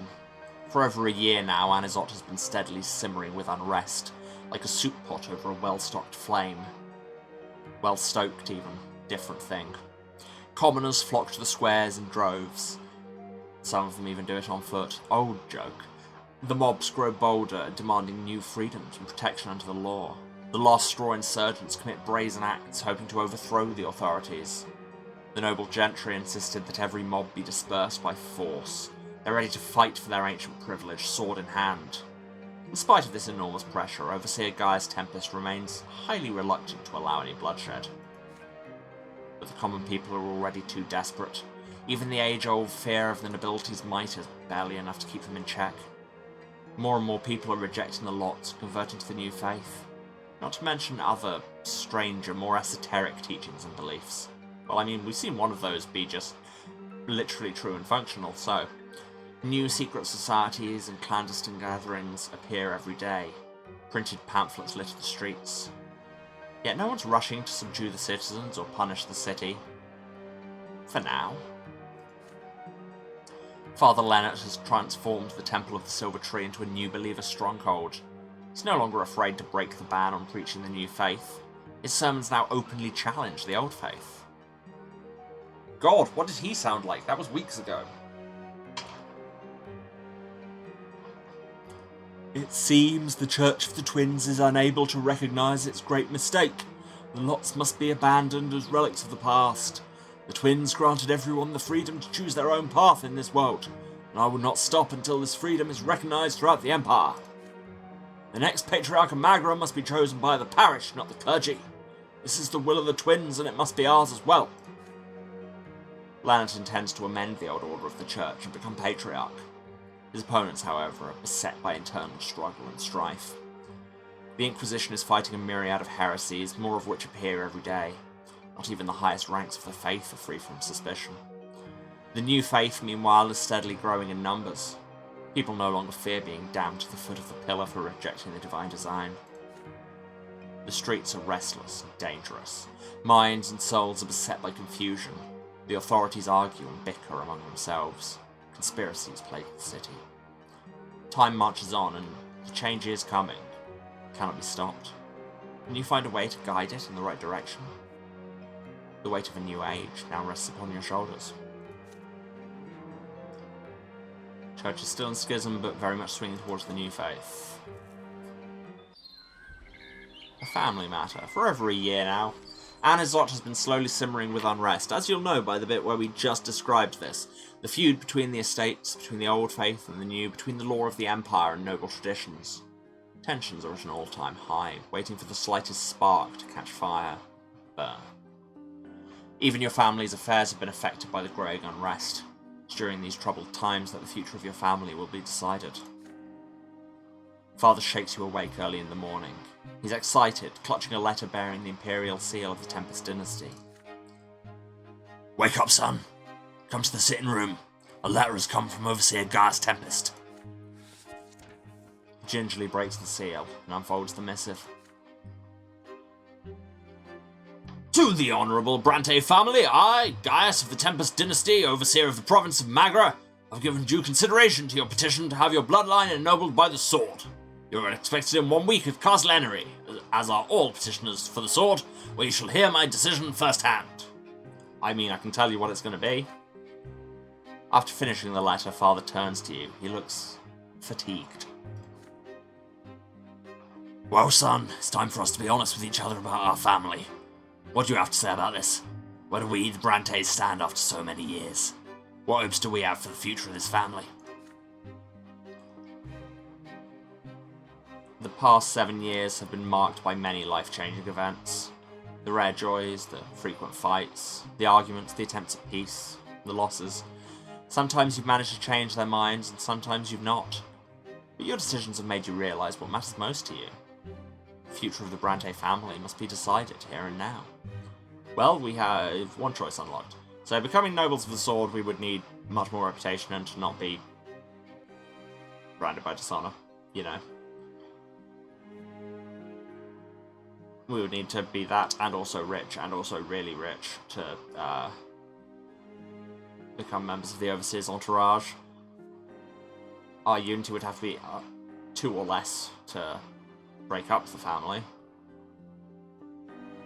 Or we just preserve the family. Makes our relationship with our dead grandfather even worse, gets us some willpower back, and, you know, that's all we have. We went through a lot of work to keep this family together. You reluctantly confess to Father what both of you already know. It's clear what Gaius Tempest's decision will be. Your family's hope of being ennobled by the sword is long gone. You had to maintain your family's reputation and fortune and peace at home. It all proved too much to handle. After expending too much energy resolving the strife within your family, you had little strength left for the rest. With a sigh, Father agrees.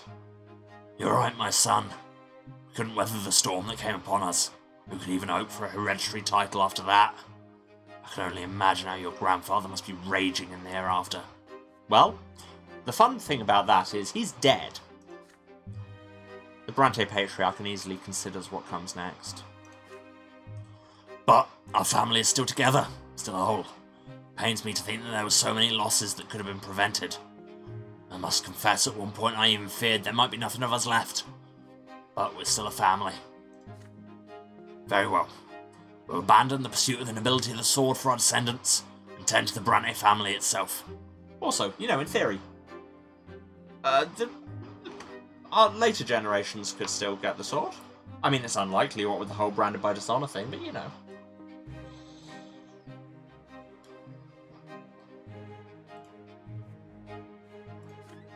Nathan peeks into the sitting room. His hair is tousled. Father, Emilio, what happened? Nothing, Nathan. Life goes on, that's all. Your weary father embraces his two sons. The last of the embers that were once the letter from Gaius Tempest smoulder away in the fireplace. We do a lot of letter burning around here. It was almost too much to bear, but your family ties have been preserved. The Brante family will live on. And Gregor Brante can quite literally die mad about it. You can tell because he's mad at us and also dead.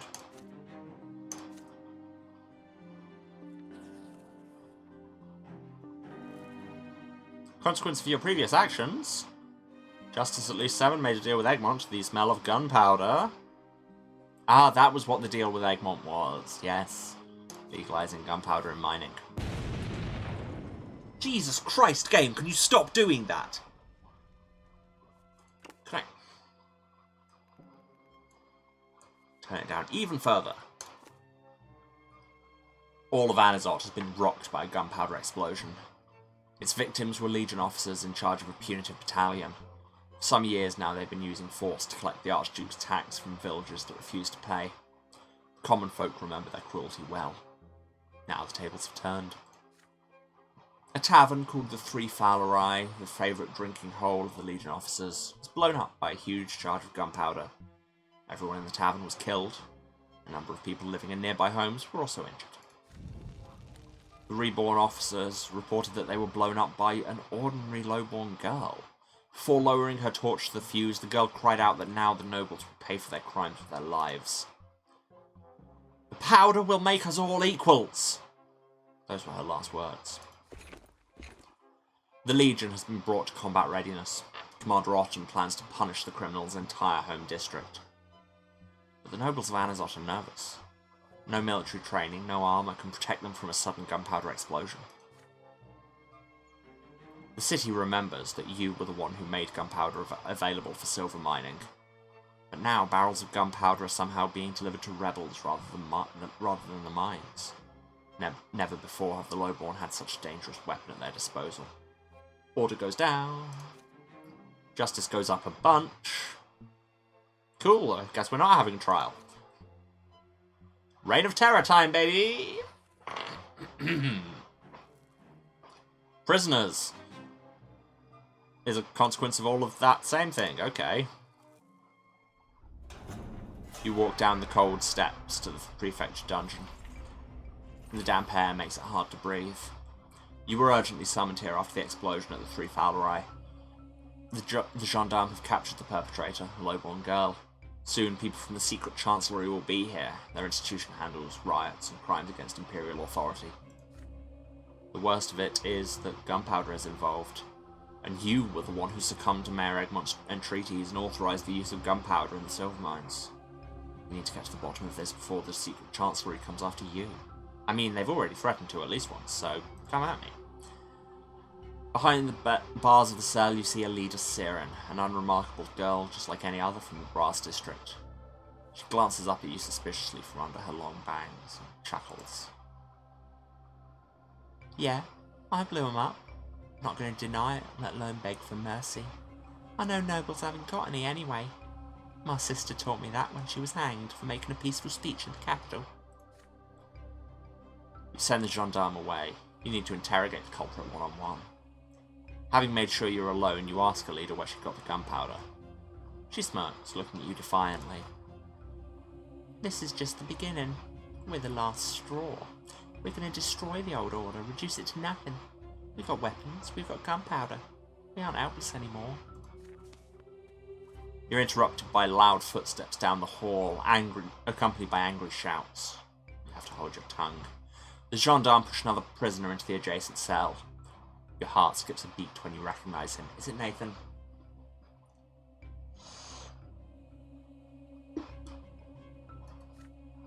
Oh, it's May. Do you know who I am? I own half the mines in Magra. Judge Brante, your gendarme dragged me here by force. Why didn't you just summon me? I had to come of my own free will. The gendarme unceremoniously lock the industrialist in the cell and report to you. This commoner is suspected of transferring gunpowder to the rebels. You once again command the gendarme to leave you alone with the conspirators. They lock the cells securely before leaving. You, Egmont, and the rebel leader are alone in the cold, semi-darkness. Egmont clutches the bars anxiously.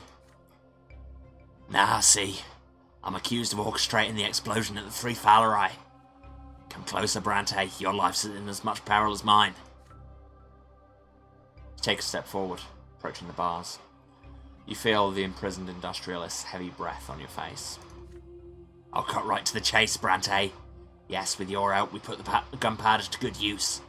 We used it for a great cause, fighting for the rights of the lowborn. I armed the soldiers of the last straw, and I'm forming my own militia. The gunpowder finally forced the nobles to take us seriously. But I'm not a madman, and I'm not a butcher. The explosion in the tavern was just a way to demonstrate what we're capable of, in case the Empire doesn't make any concessions. We're no longer just rabble that can be ordered about, and we achieved that in no small part thanks to your help, Judge Brante. Now the nobles will see that if they don't give us rights, we'll have to take them by force. Sickos.jpg. You look at the wealthy commoner in consternation. So, you've unwittingly become part of his conspiracy. Yes, unwittingly. Yes, I concealed some parts of my plan from you, but it was even safer for you this way. You continued your work as a judge and your fight for justice while we did our part. I just wish the last straw had worked a little more cleanly. You demand that Egmont tell you the nature of his connection to the last straw. We made an alliance. The last straw are relentless fighters like this young lady here, and it's wonderful that there are people who are willing to make sacrifices for the greater good. Sadly, sometimes they leave too many clues behind. Our cause is just. Egmont casts a disapproving sidelong glance at the rebel girl by Bikini Kill. Then he leaves it even closer and continues quietly. But explosions and bloodshed aren't my goal. I'm going to make Anizot the first city in the Empire where all citizens have equal rights, no matter what estate they're born to or what lot they have. Isn't that what you've been struggling to achieve all along, Brante?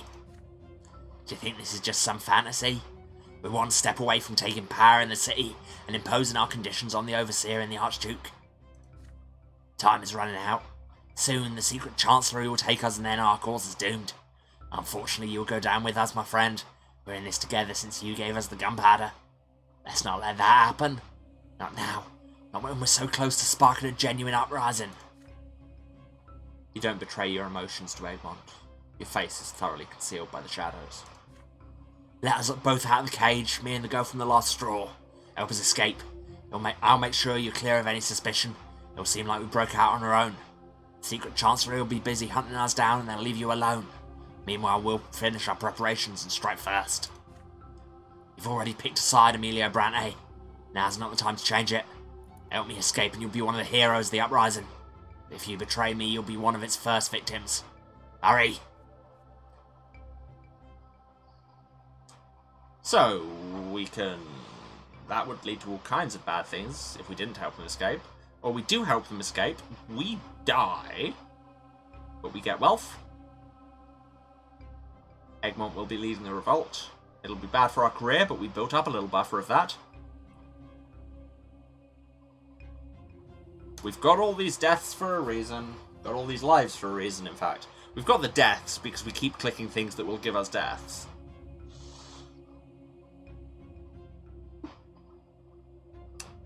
After a slight pause, you agree with Egmont's plan. You'll help him escape, but no one can know that you're involved or you'll end up swinging from the same gallows as the fugitives. Egmont's face brightens. I knew you wouldn't abandon the cause, Brante. You just made history. Now hurry, there's no time to spare. You walk up the stairs nonchalantly. You command the gendarme to bring the prisoners, Mayor Egmont and Leader Siren, to the backyard of the prefecture. You'll hand the insurgents over to the secret chancellery personally. The gendarmes shrug and go down into the dungeon. Put the key to their shackles in your pocket. Prisoners are led out to the backyard. As you accompany them, you discreetly slip the key into Leader Siren's hand.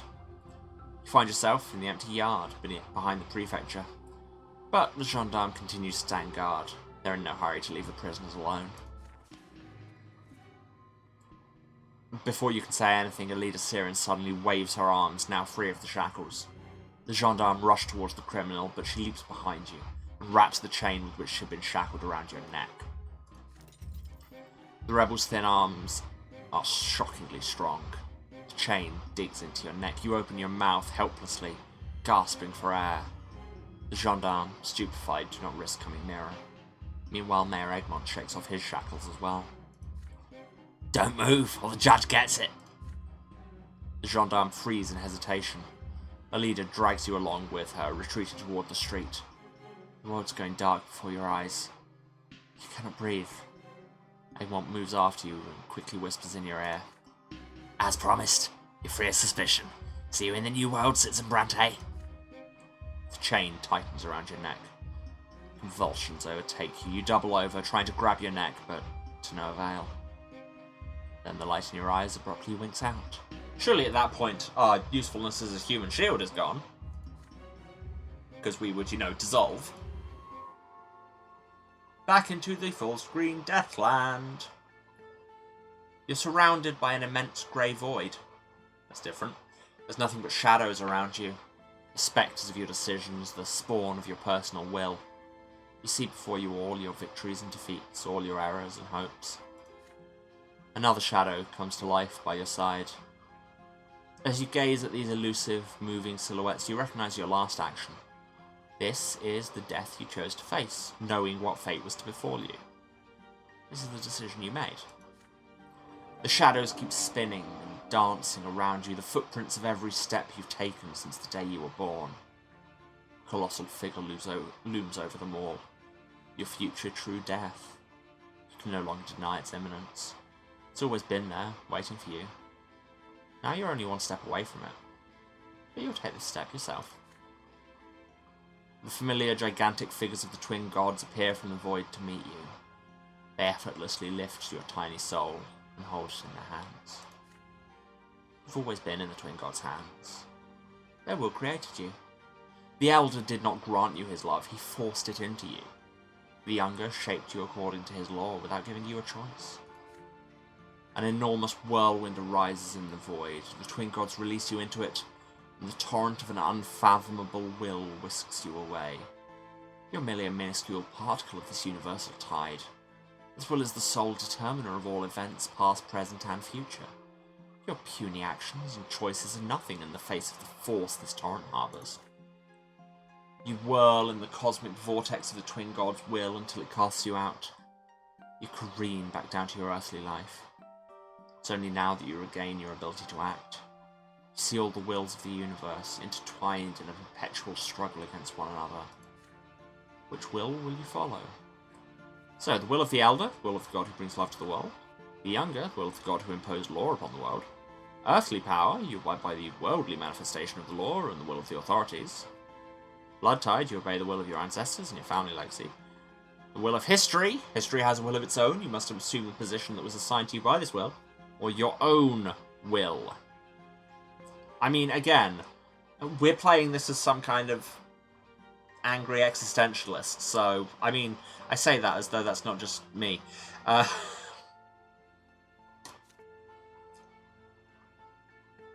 You fall into an endless web formed by the wills of the mortal world. Now that you're free of the cosmic voice, that's not what that says, the cosmic vortex, can finally exert your own will and make a choice. Feels like a first gasp of air after being suffocated by an alien will. The will of the gods. Yeah, got your whole condemné d'être libre going on.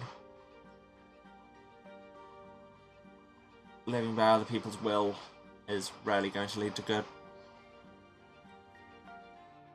And you can just do things. For your chosen will to be incarnated here in this world, one decision is not enough. You will have to follow this path to its conclusion, to turn this will into reality by way of your decisions, deeds, and actions. Your eyes snap open and you sit up abruptly. The crypt is spinning around you. The stagnant stench chokes you. You got out. You succeeded in preserving yourself against the whirlwind that was tearing you asunder. The will of the twin gods has commanded you to continue your existence. You feel the...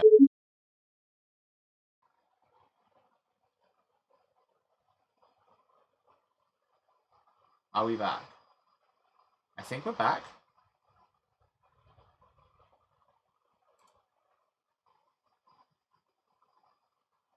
My different readouts are having differing opinions over whether we're back. I think we're back. Chat, are we back? I think it says live. Great. Okay, I'm going to trust my mobile dashboard and say that we are live.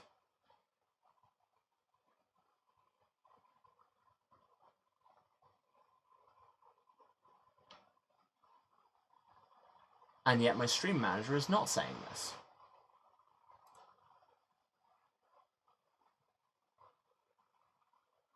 Oh, now it is. Haha.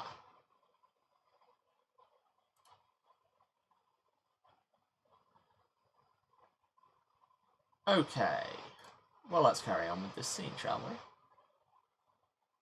Let me just snooze the ads a bit, and we'll probably finish a little early today. So, I don't know when we cut off, but anyway, we died. You expect to share his fate, but no one's inclined to blame you for the rebels' escape. After all, you were killed at their... After all, you were killed at their hands, right in front of the gendarmes. But the secret chancellery issues an order to suspend you from judicial service for a month. Felipe Alfaro deems it necessary to inquire into your possible connection to the insurgents. I mean, in a world where dying isn't necessarily permanent, you'd think this kind of thing would happen all the time, and it wouldn't stop you, like, being under suspicion.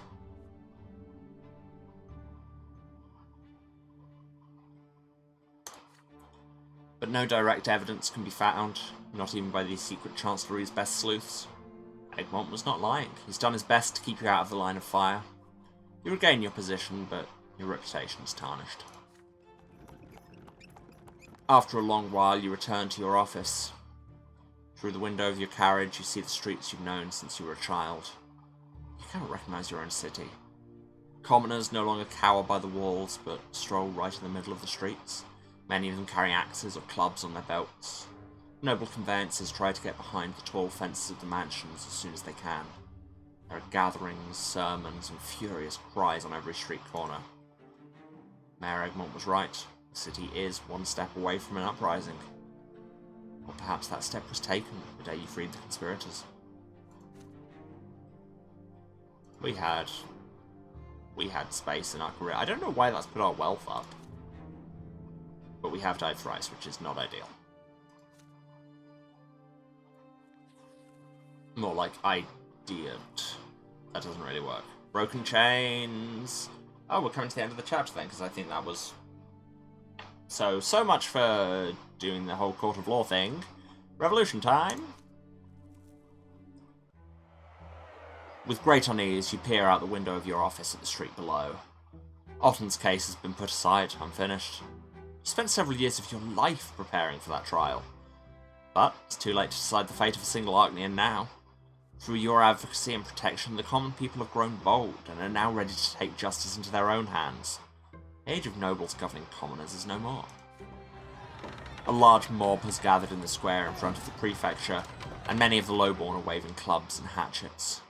They've piled boxes and crates in the middle of the square. Their leader, Mayor Egmont, now rises to this impromptu podium. He's abandoned his typically luxurious attire for a plain shirt and pants. I know that this is written by an American, or somebody speaking American English, but as a British person, I'm choosing to believe he's just up there in his shirt and pants. People of Anizot, The time has come. They humiliate us. They squeeze us dry. They obey no laws. We're not going to take it anymore. We're not just some low-born rabble. The Empire stands on the shoulders of the common estate. We're in charge. The excited mob echoes his call with passion. We're in charge. Egmont raises a hand and points at the windows of the prefecture behind him. The judges and the law are on our side. We will have the same rights as the noble estate. We will make the new faith legal. We will return the city and this province to the people who live in this land, who feed it, who toil for it. We're in charge. Crowd's cries shake the windows of your office. Their excitement has reached a fever pitch. More and more people keep flocking to the square from every street. Elborn appears behind you. He's visibly pale. Without a word, he watches it all unfold. Follow me, people. We're going to occupy the city hall. We're going to take over the city and demand the overseer recognise our rights. Onward to the city hall! But then, on the very edge of the square, cavalry troops bearing the Archduke's banners come into view. They form a line, their swords at the ready. The noble militia of Anizot, the city's prized warriors, are prepared to attack. Elborn cannot suppress a loud, terrified gasp. Egmont, that lunatic! He's going to get these people killed! We should have left him behind the bars. Do not be afraid. Stay where you are. They'll never dare to attack us. Come on, Sophia, where are your fighters? Cavalry moves. The riders crash into the mob. People flee in terror, pushing, shoving, screaming, trying to outrun the hooves and the neighing horses. The noble militia hacks at the rioters without mercy. Soon, several riders reach Mayor Egmont. They drag him from the podium and ride away with the quarry. Poor man, he's finished. What was he thinking? The other riders remain in the square, corralling the mob, cutting down anyone in their way. But then from the crowd, a loud salvo, gunfire. Thick black smoke wafts over the square. And then another. The cavalrymen fall, their gilded armour pierced by bullets. The horses buck, startled by the loud noise, throwing their noble riders in terror and trampling those who fall beneath their hooves. You spot people with long muskets and rifles dotting the square. Smoke everywhere. Thunderous gunshots and mayhem rule. The riders who survive run for their lives. What remains of the mob flees the square as well. A woman in a plain grey dress climbs to the top of the abandoned podium. Something about her limping gait seems vaguely familiar to you. All of you listen to me. The nobles will never trample the common folk ever again. We have the weapons, we have the numbers, we are the last straw. The days of the old regime are numbered. They stood in our way today, but we will not be stopped. Get your weapons, people. Get ready to fight. You're coming back here tomorrow. Elborn watches it all unfold, terrified. What have we done, Emilio? This is how the common people use the freedom we've given them. All our plans and good intentions, they're going to drown it all in blood. No, I'm not letting any of these lunatics ruin my life's work. We must act, Brante, you and I. We started all this, now we must end this calamity. And save the city, even if it means violating our oaths and sacrificing our honor. Prepare yourself, Judge Brante. The storm is coming. Well, Egmont's dead. His revolt lasted. More like Martyr Egmont, am I right?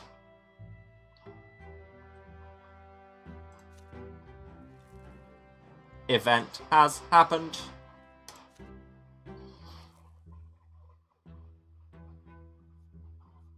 End of chapter 4. Peacetime.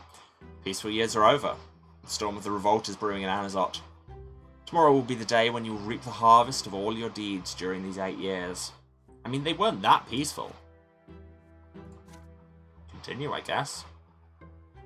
At last, the day has come which would decide my fate. I've forgotten his voice. As well as that of my family, and perhaps the entire empire.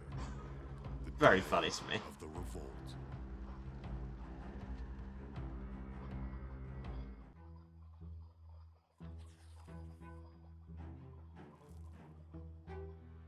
The revolt begins. This event is a consequence of your previous actions.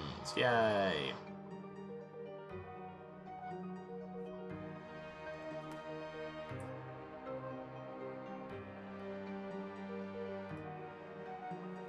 Well, there are a whole bunch of possible outcomes.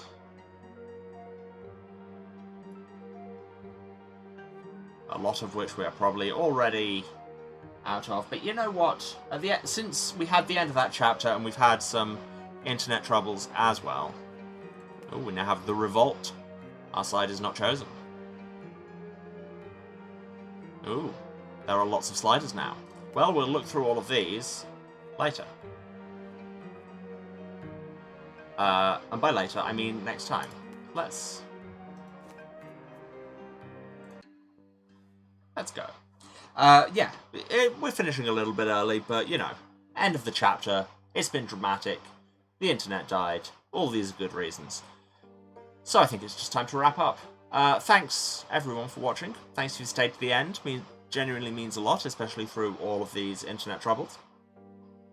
If you've been watching, you know where to find me, but just in case, this is twitch.tv/Saracent, that's SERASENT, the House of Hubris, streaming every Tuesday, Thursday, and Saturday at 2 PM British time. That's 9 AM Eastern, 6 Pacific.